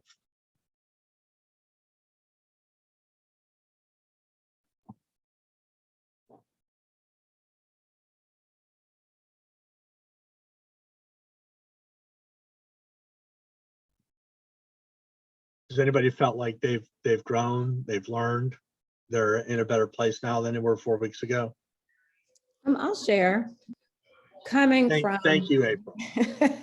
Yeah, I'm thinking I got my real estate license on maybe March the 1st.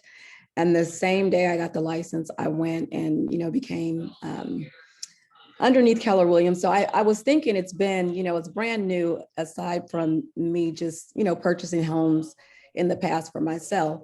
But just becoming an agent, this class has helped with all of the different steps and different ways to look for business, get business, the contracts, the listing agreements, the buyer's brokerages, those kinds of things. Those have been very helpful for me as a new agent.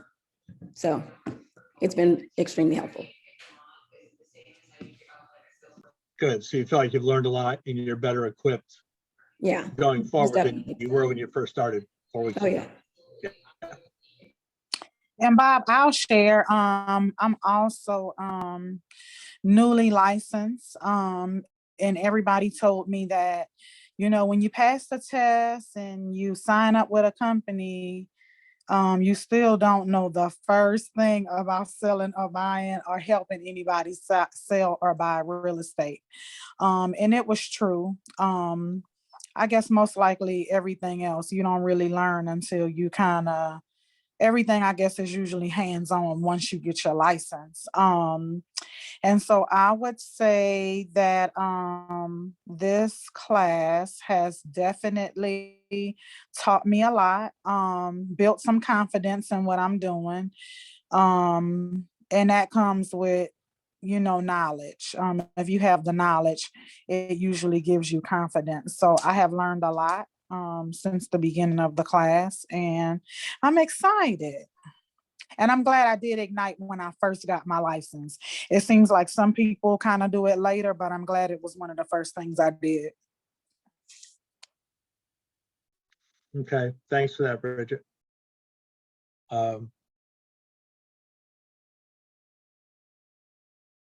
Anybody else that we maybe haven't heard from yet or didn't hear from early on the call when we were all whooping and hollering over people writing contracts and things like that? Anybody else want to throw something out there that's been good for them?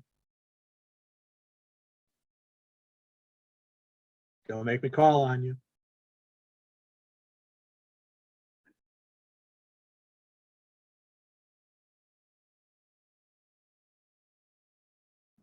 It's the same thing that everyone is saying. It's the class. You sign up, you figure things out through the class.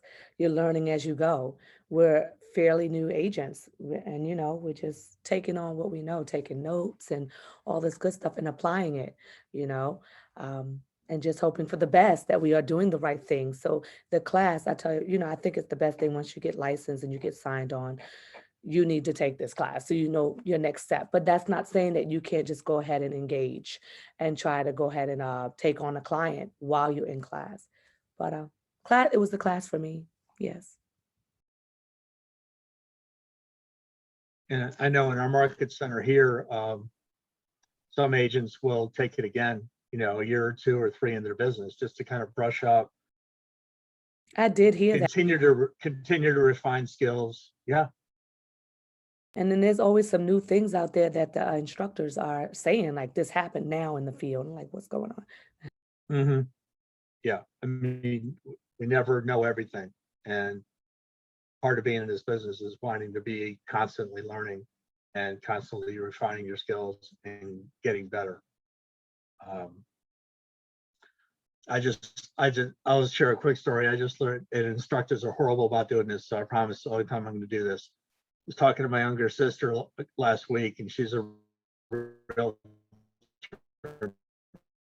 Maryland. She's been in business probably 9 or 10 years now, a little longer than me. Dumpster clause. What it is, it's in an offer, and they put it in and they say the seller can take whatever they want to take when they move. Anything they leave behind, the buyer will hire a dumpster and haul everything else off. And I thought that was pretty smart, because lots of times when people move, there's so much stuff in their house, they don't want to take it all. So they just get to take what they want, leave the rest behind, and then the buyer ends up paying to get it hauled off. So I thought that was kind of an interesting twist.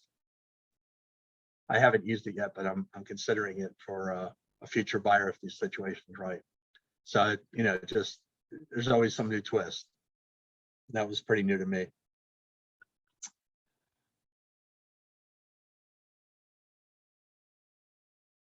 The next thing we're talking about here is what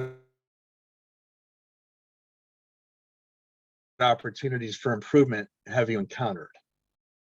Where have you seen, areas that you can get better in? Somebody's mentioned contract knowledge. That's always a key. And they change every January. They make tweaks to them. So you're always doing that. Being able to put yourself out there and speak to clients confidently. Anybody else with anything that they think that that they've seen as that they've been able to work on and improve themselves, improve yourself, or opportunities where you can get better?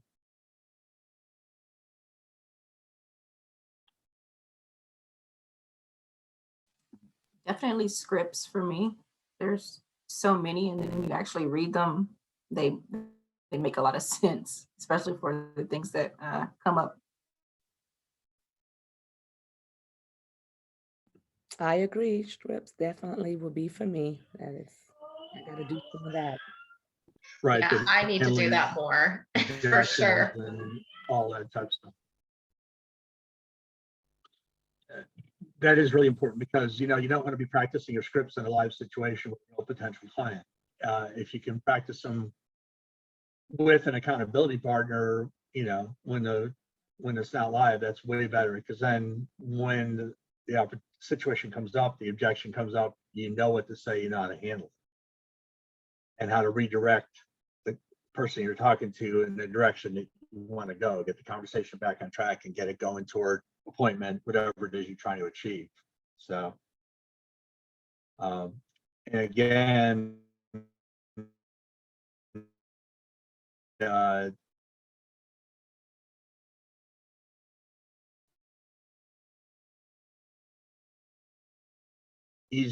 hard to practice, and just commit to working on that, even 10 minutes a day, just to get better.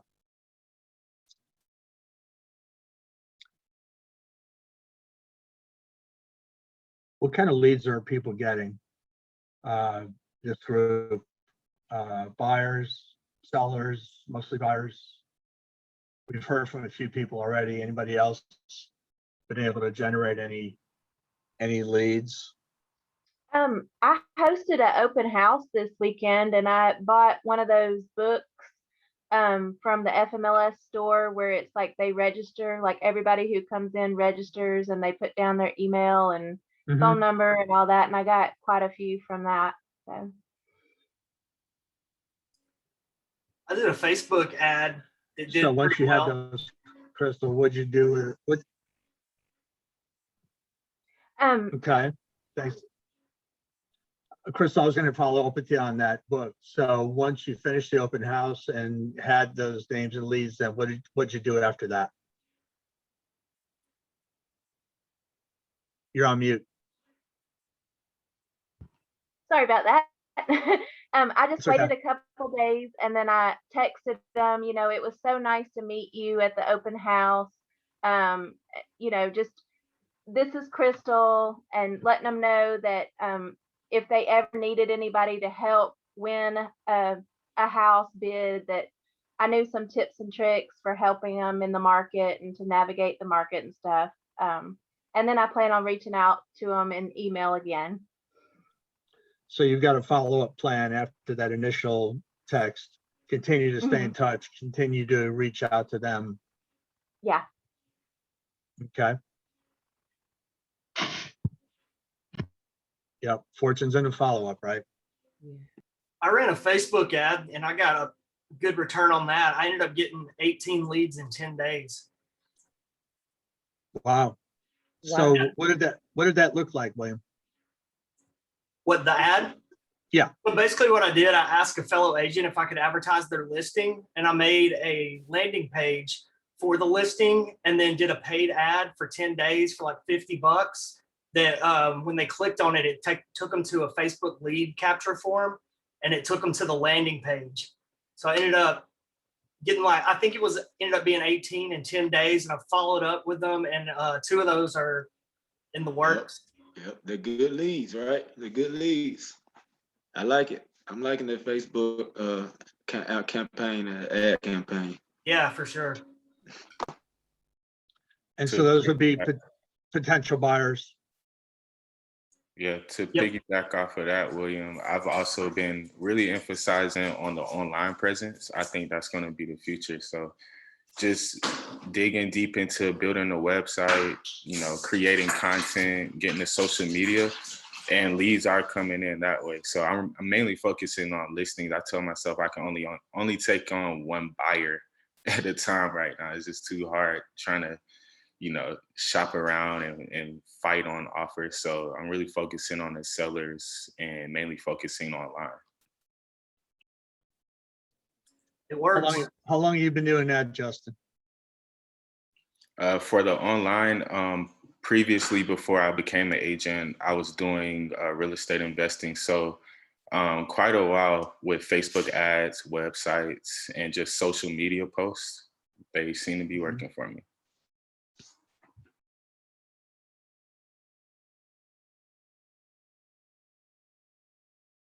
I'm taking notes because I think that's a hole in our team that we don't have. Our method's more referral, and it's, you know, 30 years in business, and I've been here for 7. So we kind of more lean on referrals, but that's a hole in our business that we could do a better job of getting it out there and using that as part of our lead generation source also. So yeah, thanks for sharing that. I've heard of it, and we haven't done too much of that. What else do we have out there?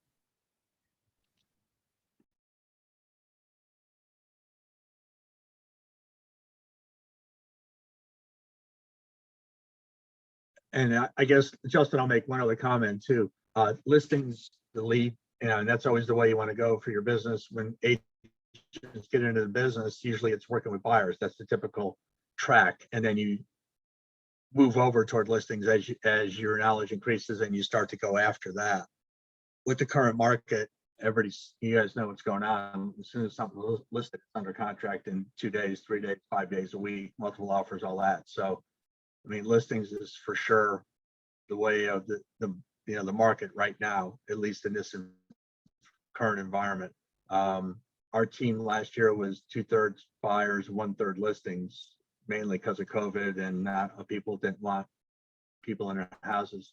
This year, as of now, we're probably 80% listing, 20% buyers. So we're running into the same struggle with the buyers that sounds like, you know, you just mentioned. So definitely listing campaigns.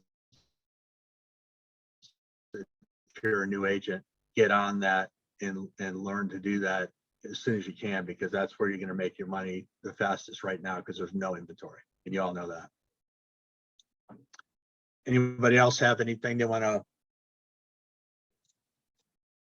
talk about as far as getting leads? We've got social media, Facebook. Any other ways people are getting them? I was told, and I'm going to try to do this, is to really just get out there and get involved. So, you know, your son's soccer team, team mom, join the PTA, get involved with your HOA.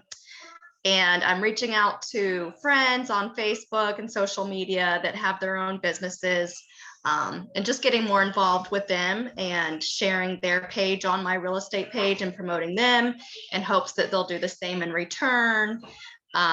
We have a little neighborhood spring fling Easter egg hunt coming up, and I'm doing a drawing to give away some Braves tickets. So they said, just really get yourself out there. Make those connections. Yeah, that's definitely a way that's been done very successfully for years. I would say that that's a good way to do it moving forward.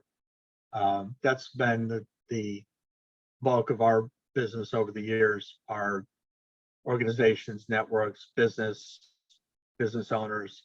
I'm also, again, to Justin's point, I want to push our team a little more in that area of the social media, Facebook ads, that kind of thing, because I think that's again a hole in our team lead gen side. I'm going to take that forward to the other two people and talk about that. So you are the CEO of your company, whether you're a one-person agent, whether you're on a team, you're still in charge of yourself. We're all CEOs of ourselves.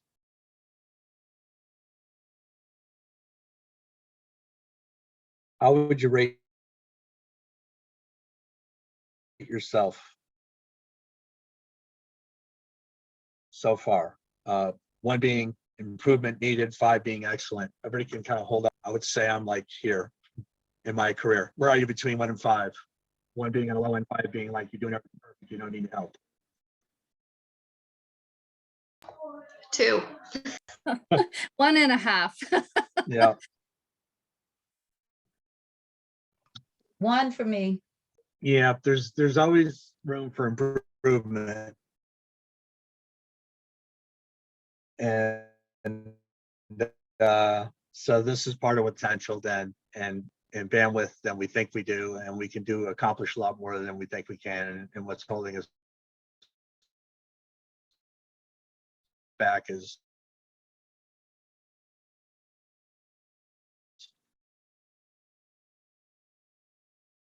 what's in here, telling something in there telling us we can't do it. So your business and you'll grow your business. Those two things go hand in hand. Self-growth comes and business growth will come along with that. What's anybody going to do differently going forward? I just mentioned I'm going to take this Facebook campaign thing to my team and talk about that. We have a team meeting every Monday at 4 o'clock for about a half an hour, just kind of talk about our current deals and then what else are we working on this year. What are you going to do going forward now that you've had 4 weeks of Ignite? Who's going to make some changes? What's that look like? Who's willing to talk? I think now that Ignite is over, I think we need to reset, and I need to reset and focus and start with, serious lead generation and just have that daily focus and make, apply whatever we learned in a class as much as possible.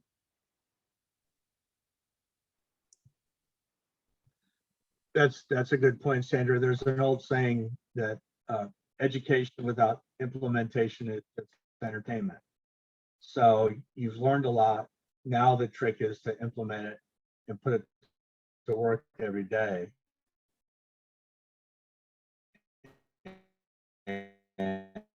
And start your go. Thanks for bringing that up. Anybody else? What do you think you're going to do differently going forward? Well, I signed up for the productivity coaching, so that I know is going to help. Even though I'm going into my second transaction, I really need that because of my organized chaos. Kathy, question for you. Yes. When you signed up for that, are they replacing like the productivity? I don't think we really had a productivity coach at Cityside, but we were Replacing Pam, you replaced with mean? someone. Is that replacing? Yeah. I think so. Or is it in addition to? I think we'll still probably be able to utilize Pam, but this person, I think it was Zach yesterday. I think he's going to help us on a daily basis if we need him, but he's going to be more focused with us for one time during the week. That's my understanding, but I haven't formally been introduced to him, you know, so. But for the cost and for what they can help us accomplish, it's worth it to me personally. And that Keller Williams is helping the cost as well. Yeah, I totally agree. I just didn't know if it was still paying towards the other person as well. So I'll try to get that. I think cleared up. Pam's such a cool person. I think she wouldn't mind if we call her anytime anyway. Yeah, yeah. You could probably just use Pam anyway anytime. I mean, if you need a quick text to Pam or someone else, I think call that's her. going to be easy, more easy to, I guess, Maybe. get to her in that way. She's always available. I know that. She's Yes, really good. yeah. She's a really good person. Yeah. But yeah, to piggyback off of what Kathy was saying, I'm gonna do that same productivity coaching, and I'm gonna follow in Robin's footsteps, and I'm gonna see if I can get into the next bold class myself. I'll be there with you, James. I'm bold. Me too. My broker suggested I not take Ignite and Bold at the same time, so that's why I didn't. She said it was almost like being fed by a water hose. You just a lot of information. I think that's very good advice. One at a time makes a lot more sense. Yeah. I mean, it's already so much information anyway. Yes. And there's no true, it's not like going into, you know, Amazon and somebody gives you a book and it says this is how it's done, because everything is totally different in this industry. So especially going to the closing table. I mean, I've been pulling my hair out, not knowing what the heck I'm doing. And, you know, somebody else's livelihood is in my hands and I want to make sure I do it right. Yep, no doubt. And I like hearing that different people are, you know, considering or do plan on using the productivity coach in the market center. It's cost you a little bit of money, but it's going to accelerate your learning curve. A lot of times you have to spend a little money to make a little money, make more money. So it will definitely help you. If you think of any great people that are great at anything, they have coaches. You know, any business person, any CEO, any athlete, anybody, you know, actors, it doesn't matter what industry you're in, they've got coaches. Because your coach will see things, they'll give you feedback, they'll press you a little bit, they'll help you grow. So, you know, keep that in mind and definitely keep Bold in mind too, for down the road once you get Ignite passed and start getting out there and getting deals and selling. One thing I want to point out with a coach that's been really helpful to me is even I get somebody that focuses, I can talk to about my issue specifically as opposed to being in a group setting. Like today, you know, I had a meeting with my coach and she said, okay, what have you been doing through Ignite and what do you need to do next? And just kind of really working, and as you said, pushing you forward and saying, okay, well, what are you going to do next week? You know, and I want you to do this, and holding me accountable, because every time I meet with her, she would say, okay, what have you done since the last week? So that's been really good. And I think I would highly recommend that to anyone that's thinking about it.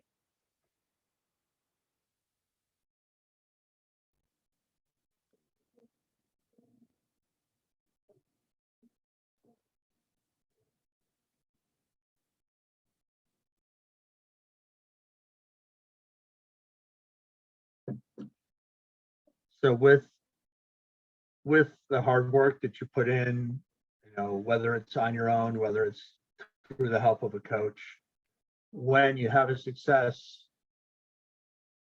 what do you do to reward yourself or celebrate your success?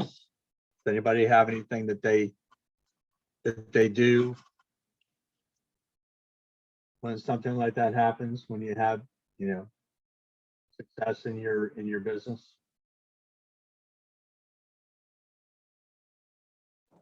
Well, I'm going out to dinner next Wednesday night after my closing. So that's what I'm doing. I don't normally do go out to dinner, you know, a lot. So that's kind of my reward because I've been trying to eat right and do right. So that's my reward.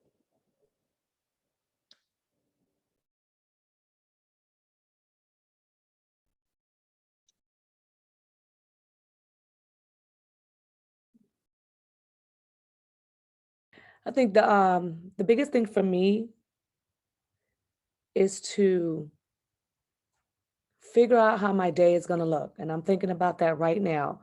I used to have my days together when I was working the 9 to 5. So I got to really get back on what my mornings are going to look like, you know, getting back into the working out, doing something that's going to give me high energy in the morning so that I can start my day with the touch base, the follow-ups and the calls and the walking the subdivisions and giving out my little seeds. But I just need to get back in line with that. And I know once I do that, like just the morning part, setting a time to get up. Okay, so this is the time you're going to get up and this is what you're going to do. I know that everything else is going to fall in line because I've done it before. So I just got to get back on track with that. So after this class, you know, because we have these classes and we want to make sure we dedicate our time to this and we're learning, I have to get back in order because now we're being cut loose to do what we have to do. Not that we haven't been doing what we have to do, but you're really free now to really get in line and get things right and push forward. So I plan to do that and stick to it. I agree with Maureen because for me, I feel really discombobulated because half of my day is spent here and I can't be on the same schedule all the time. And then obviously being new, if somebody calls, we're eager, we're hungry, we're starving. As James said earlier, we want to get to it. So something is going to be put to the wayside. And also you want to catch everything, every class that's happening, that's 3 hours, I can get what, okay, I'm signing up to everything. Like just sign me up for the board meeting. Am I going to HOA too? What is it? I'm doing it all. So it's just, I got to figure out what's important and just kind of stay focused on that.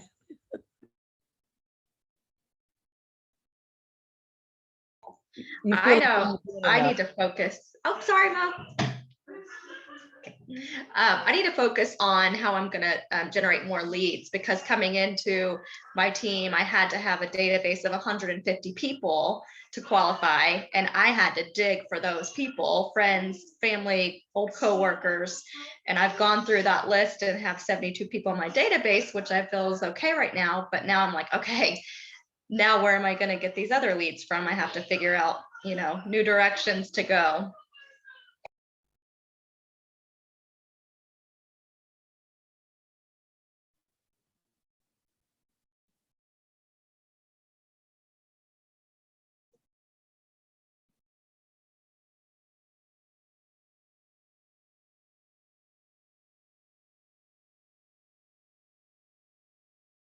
It sounds like you have a plan though with getting involved in soccer teams and, you know, organizations and things like that. That's already, you know, that's a lot of people once you start getting involved in that, and be a little bit easier in more normal times when people were getting together more regularly in different organizations. I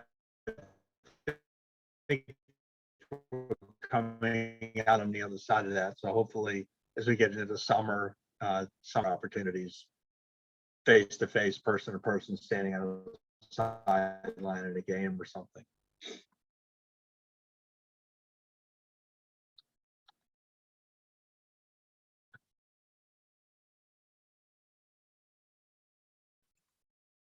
All right, so the last thing I think we're going to be covering today is conversion rates, knowing your numbers.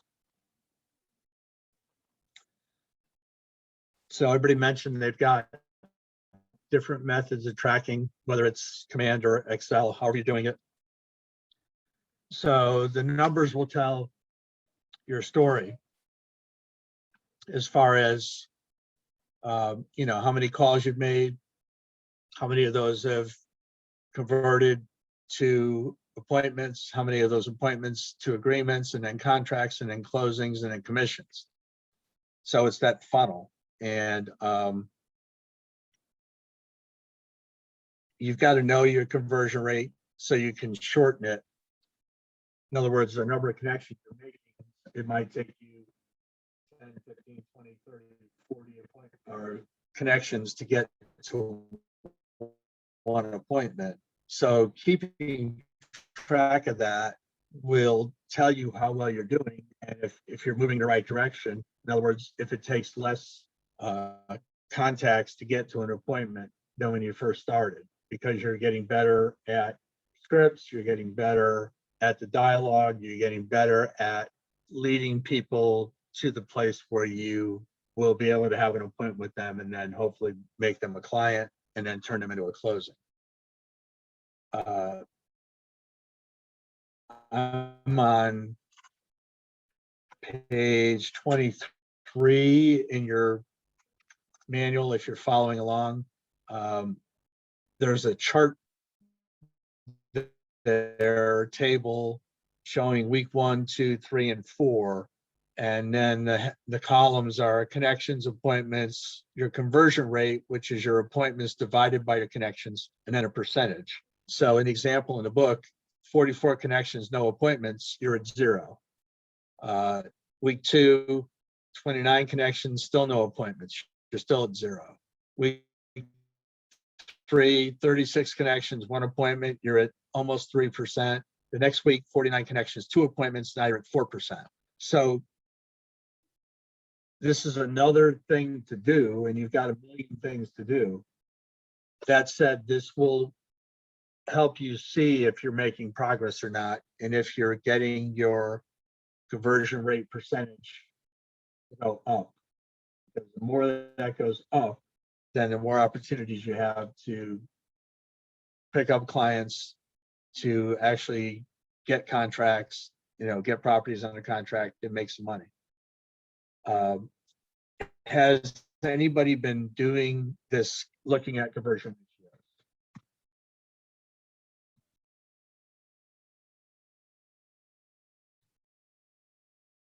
All right, I would guess that's a no. So, you know, this would be another thing to take a look at when we get done with the class, when you get done with 12 week after you pass your test and graduate. Kind of go back and see how you think you're doing, because we can have a certain success in our head and we think we're doing it a certain way, but you know, the numbers in your tracking system are going to tell the truth. So that'd be a good thing to look at and to track yourself and see how you're doing in your conversions.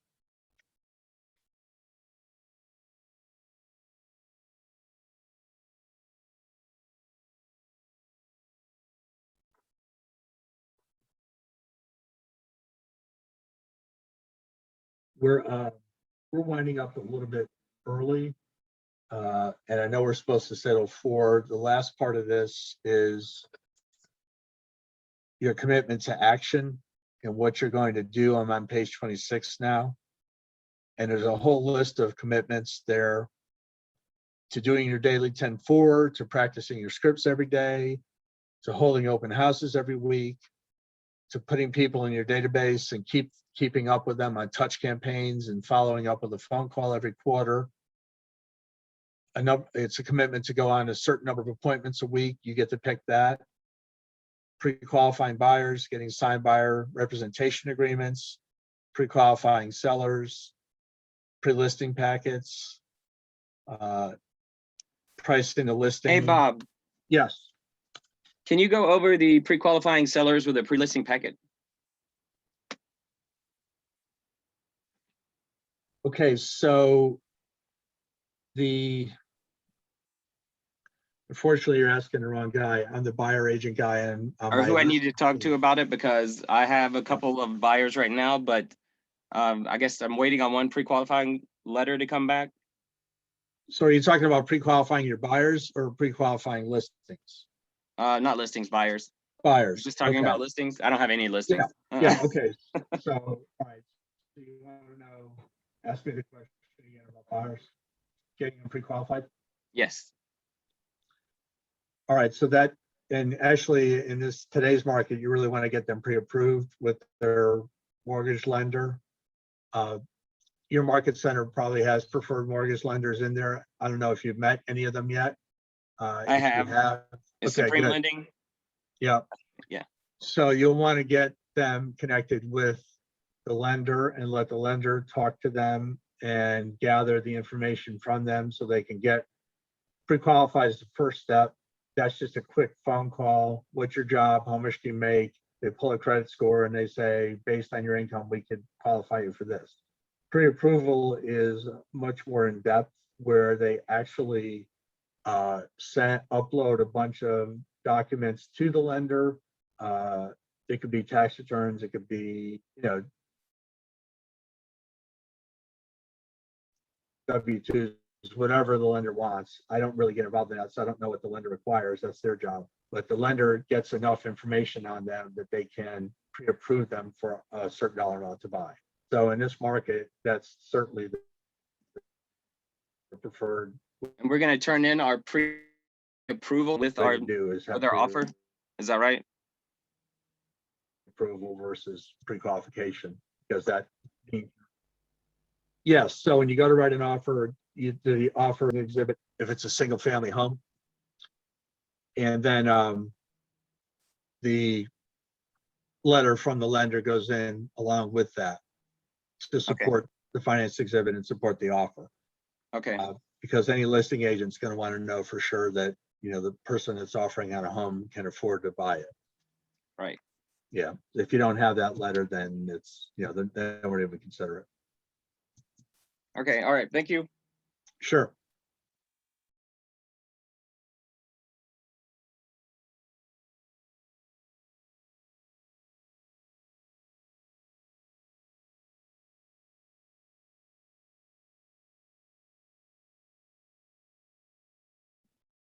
And the last part of these commitments is compare your clients to your 411, hold yourself accountable, and then some kind of coaching or regular accountability.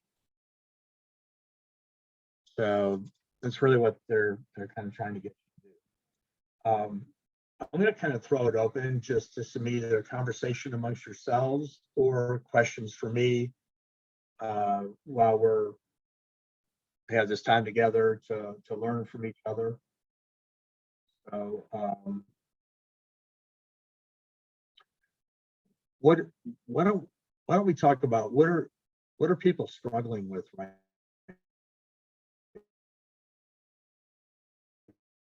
now? Hey. Mine is mostly time. Can you hear me? Whether it's generating business, whether it's. Pardon? You're saying yours is mostly time?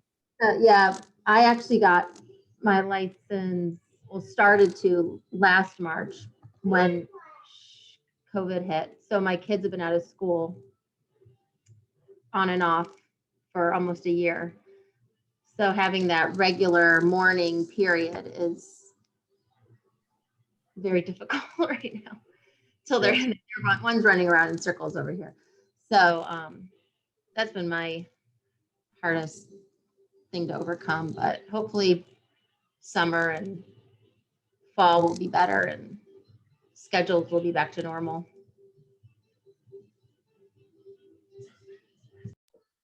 I agree. I've been in the same boat. It's been really difficult. I've got one running around out here right now.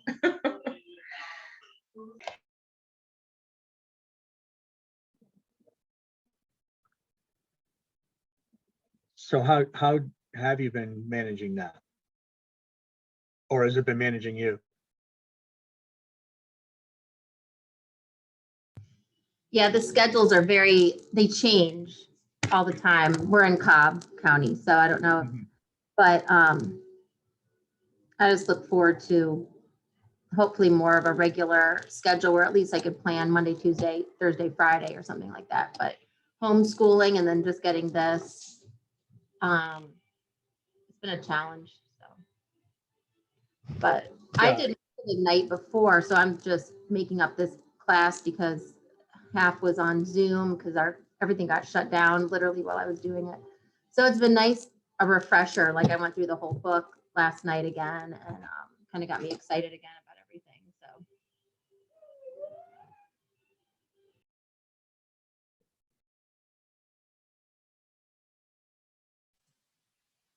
I think it's kind of tough too, being new and no one is really in the office, especially if you're coming from a background where you're used to having people in the office and being able to go down to the next office and ask someone a question. So for me, that's been kind of a struggle. So I try to go in whenever I can during the week, but not many people are there.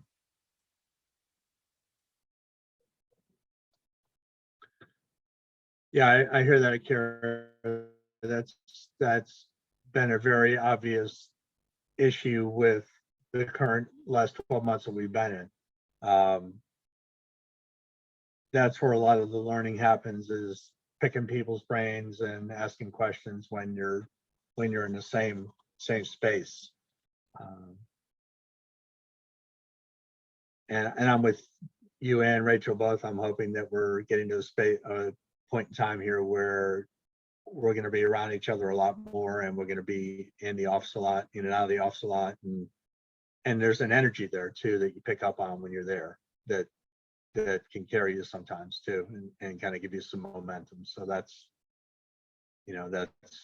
kind of been missing a little bit too with people working more remotely.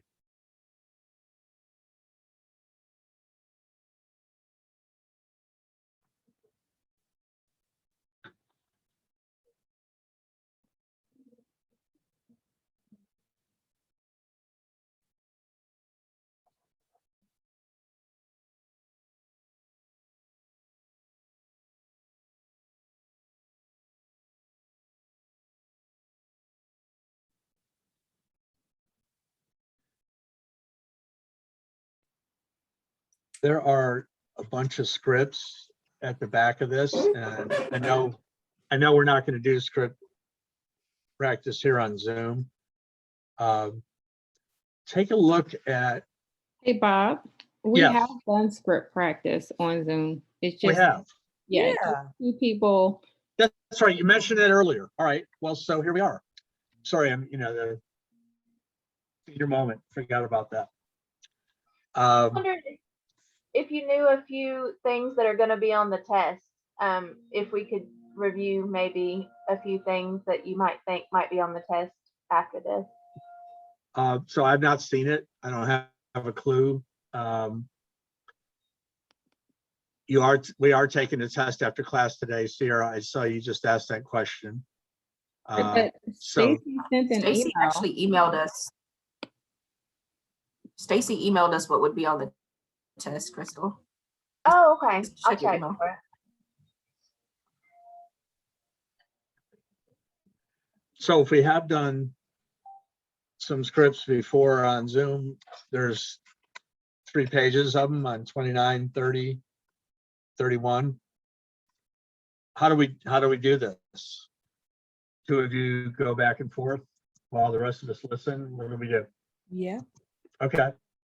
Well, who wants to pair up and do a script? We've got first one. Hello, I'm new to real estate.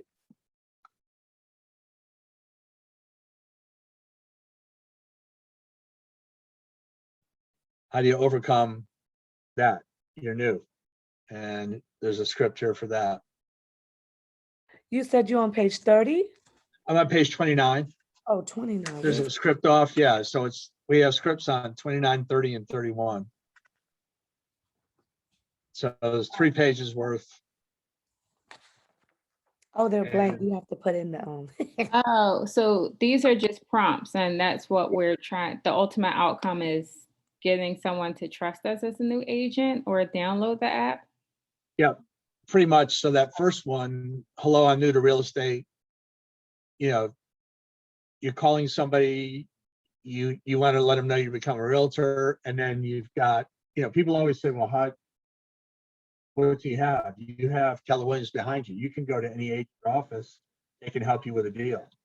They can advise you, they can help you, you know, through, you can use the fact that you're in an office of however many agents you are, that's your team. You know, there's lots of different ways you can phrase things to, you know, to overcome an objection maybe that you're new and why should they trust you or why should they?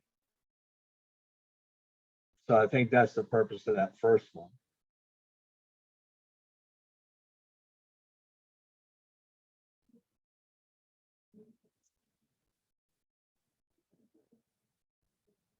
I have a question on the KW mobile app. Has anybody used that, tried to use that? I have, and I'm totally lost.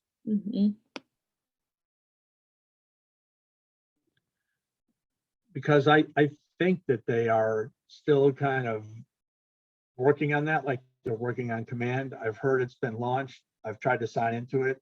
It doesn't respond, so I'm not sure exactly what's going on with that. And if anybody has a success or a secret or whatever, let me know.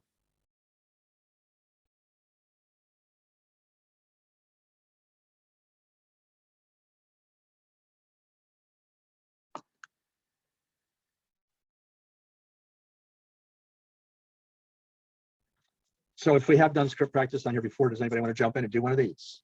We can hear a couple realtor in action here.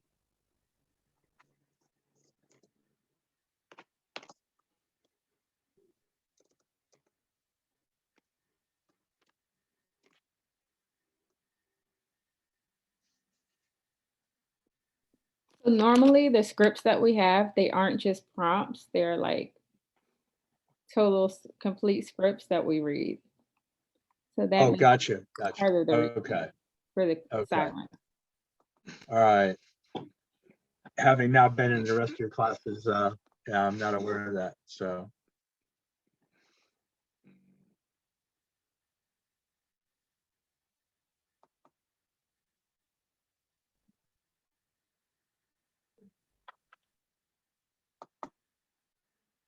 All right, that kind of gets us actually toward the end of the material. I mean, you're gonna have your exam in a half an hour. If you want to maybe use this time to, you know, look through your Ignite book, do a little bit of studying prior to 4 o'clock.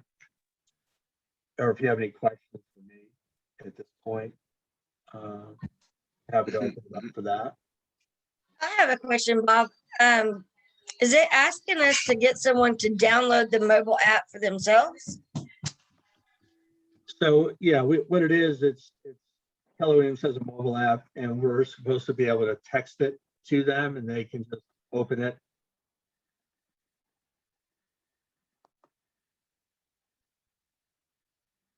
It's branded with our information, our face, you know, whatever's on our business, and then whenever while they're driving around, it's GPS driven, so it can pick up anything. If they're driving by a house, I wonder how much that house. It'll pop up on the app because it's picking up where they're located. And I'd love to have that as a tool, and it's been a struggle to get it to operate, and I think international struggle with how to get it out there and have it completely functional.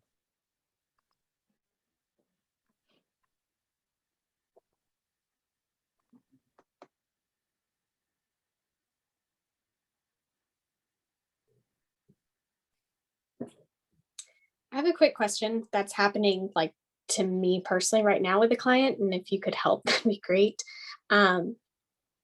They are new construction. We have a binding contract. They just paid their appraisal. They have a VA loan with USAA, and now they are asking for the VA escape clause to be signed.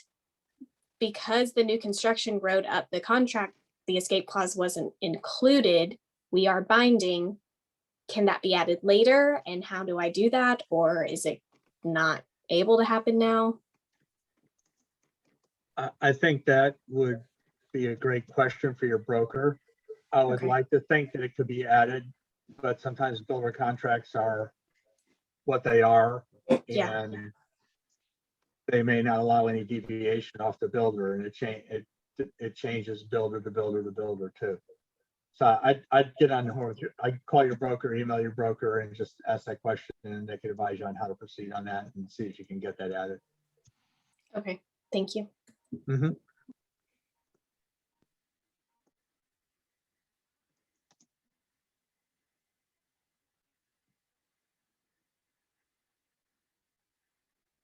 For the exam, Bob, I just want to make sure that everybody is straight with the exam as far as, because I know they say keep the camera on and so forth. And Sure. I just want to make sure I got the link. We were also told when we got the link that there will be a code provided following that same day of testing. Just please, if you could communicate that to, what is her name? Stacy.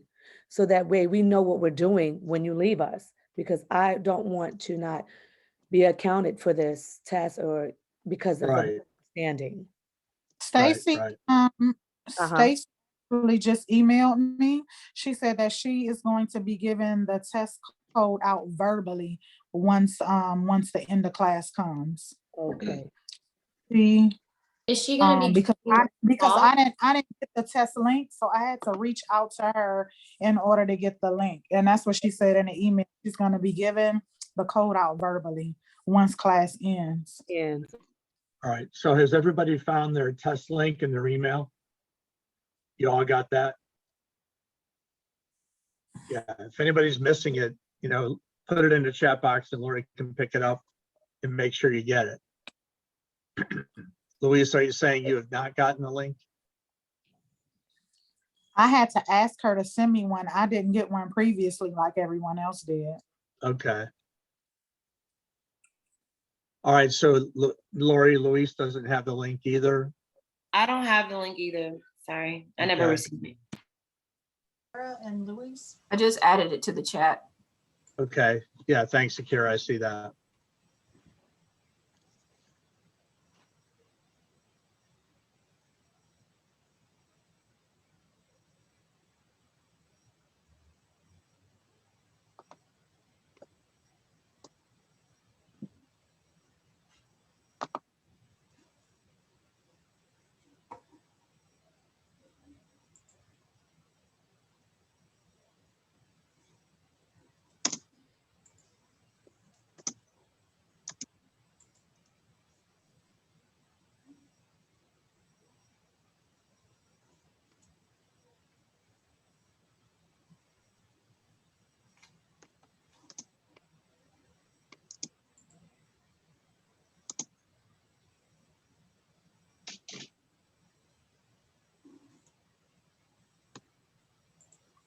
So as soon as Alicia and Lynn get back, I'm going to take another picture for the end of the day.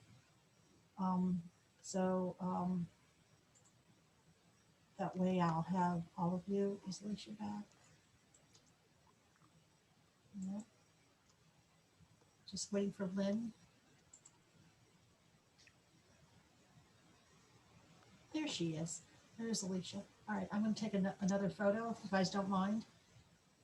Everyone give me your best picture, or your best face, your most beautiful smile. And there's one. And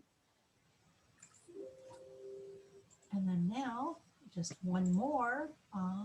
Lynn Portman, Portwood, I just need you to come back. And then I'm going to take another picture.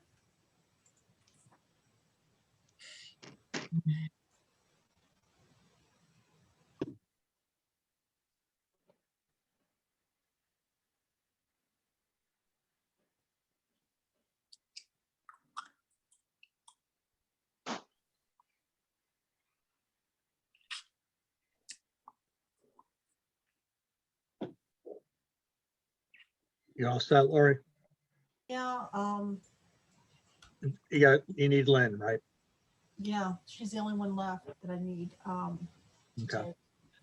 So I think from here, you just use this time between now and 4 to study and then brush up your material and then that's it. I'm out of the course material for today and I don't want to keep talking, so I'll let you guys do that. And appreciate everybody's participation and presence today, and good luck on your exam and good luck in your Keller Williams career. Thank you, Bob. But we need to stay. Thank you, Bob. Bob. Thank We you. appreciate Thank you. it. I'm gonna take the test. But wait, Lori, we need to stay on the Zoom since Yes. Yes. Stacy is giving us the code. She's going to, Stacy's going to come on. She's going to come on the screen and. Say what? Love you too. See you later. And she's going to come on and give you the code. So I'm just looking for some more people on here. I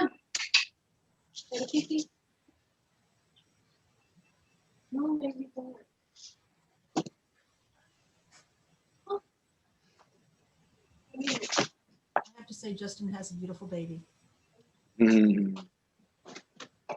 Thank you. We had a couple extra classmates today, so it was lovely.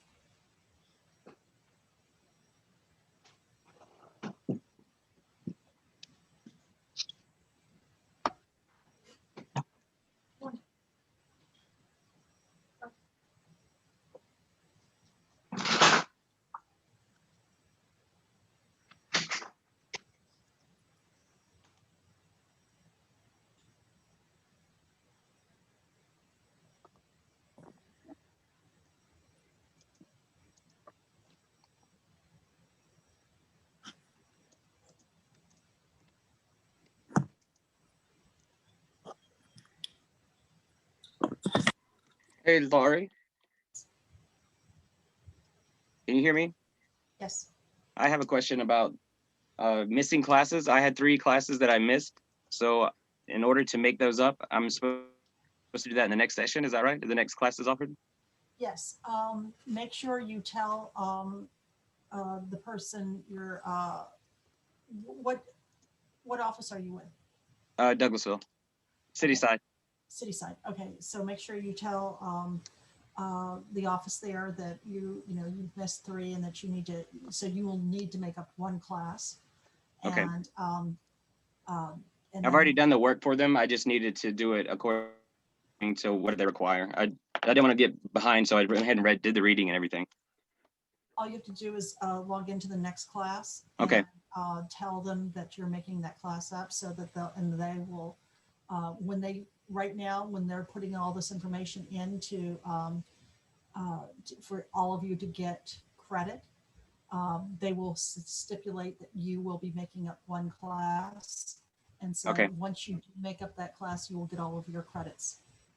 And it needs to be through Ignite through my market center, not another, like I can't do perimeters. I have to do one through City side, right? No, you can do it. I believe you can do it through any office, just as long Okay. as you make up that 1 class. Okay. All right. Thank you. And it's usually done, FYI, it's usually done the next class it's held. So if you want to call around and find out, or have your office call around for you to find out when that next class is. So you can be assured to be in on it. All right. Thanks. You're welcome.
Everybody just biting their nails? What are y'all doing? Hey, Bob. Hey, Stacy, how are you? Stacy, we're studying. All right. They're all going to pass the test. Of course, of course. Are you finished? Yes. Oh, okay, okay. Sometimes we go to 4:15, but that's okay today. We're using the extra time to study.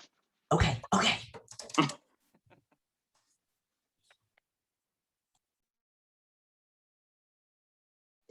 Hey, Stacy, can we have on headphones during the test? Okay. You're muted, Stacy. Yeah, I can't hear you, Stacy. Okay, yes, you can have on headphones. You just have to keep your camera on because there won't be any talking.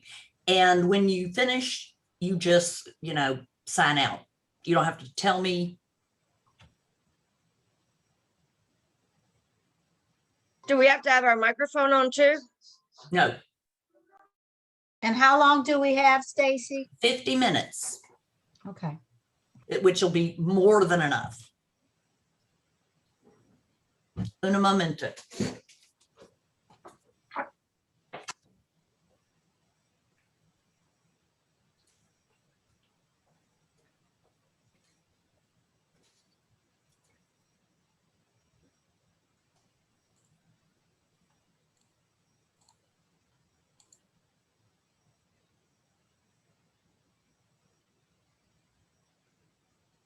Stacy, I'm signing off, okay?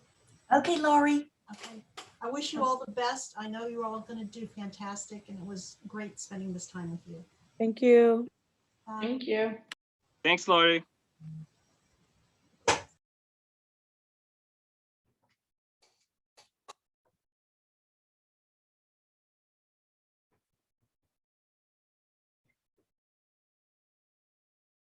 Did Lori take a final screenshot?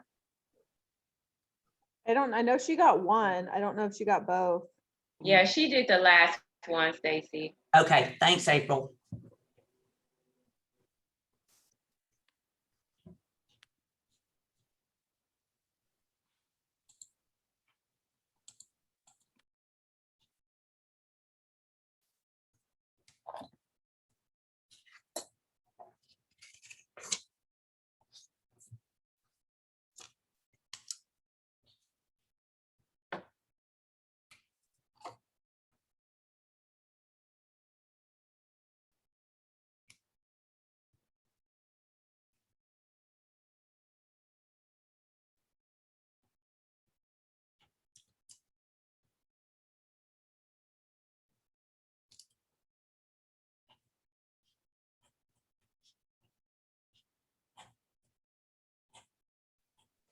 Are we waiting until 4:15 before we're able to start the test?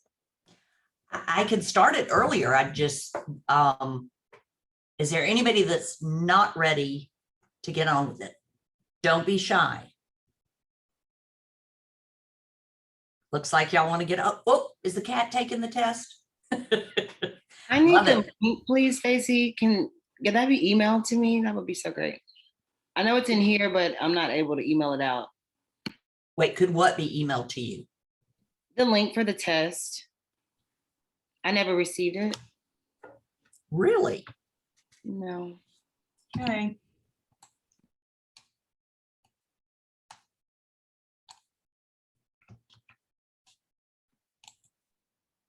I didn't receive it either, Stacy.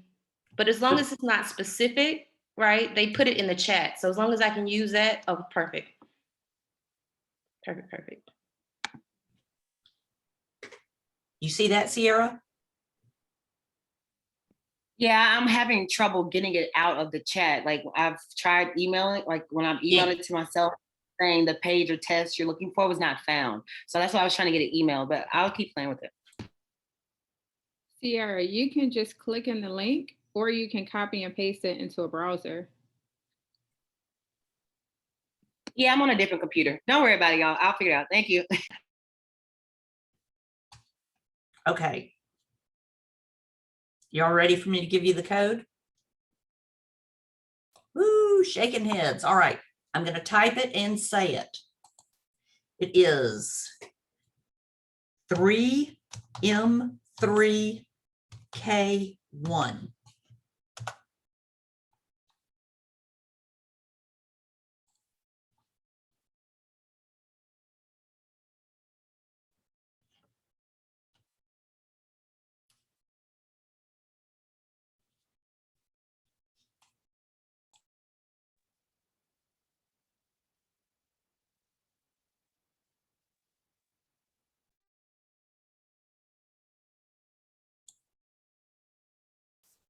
Kathy, are you taking the test? Got to have your camera on. I'm gonna go to my. My camera is on. I'm on my iPad and I have to see my screen in order to take the test. I can sorry, see her. the- I can, Stacy, I can see her on the screen. Yeah, I see it now. Oh, Now okay. I do. All right. You guys let me know if you can see me. I'm getting ready to go in there now. Just let me know if y'all can see me, please. Stacy, what's the location of the class? Virtual? Just say Rawls Group Virtual. I see you, Mo. So I can't take the test then if this is the case, because I have to get out. I'm sorry. Kathy, you can join the Zoom on your cell phone and take the test on your iPad, potentially. Exactly. I can't hold both. And drive. I'm not driving. I have someone else driving. Kanila, is it okay? What, Cassandra? I said I was just gonna like mute my computer. Yes. Okay. Absolutely. Okay, so it says the code is not right. 3M3K1. Okay, is everybody else on? You've got to put the M in the It's K case cap. sensitive. It won't work It's if it's case lowercase. sensitive. Thank you guys. Put it in caps. Thank you. Yeah, I it's case get a sensitive. little nervous here. Okay. Now, what do I? Stacy, work with me.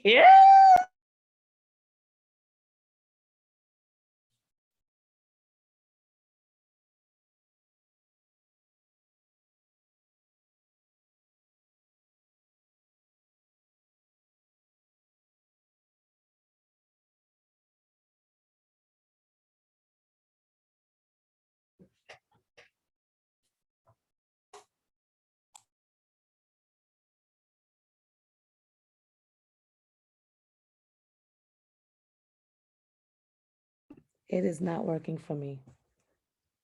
3M3K1. Capital M. Mo, let's type in the chat so we don't bother everybody. I'm sorry. Okay. It's not working.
Stacy, can you check the chat?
Thank you, Stacy, for hanging out with me.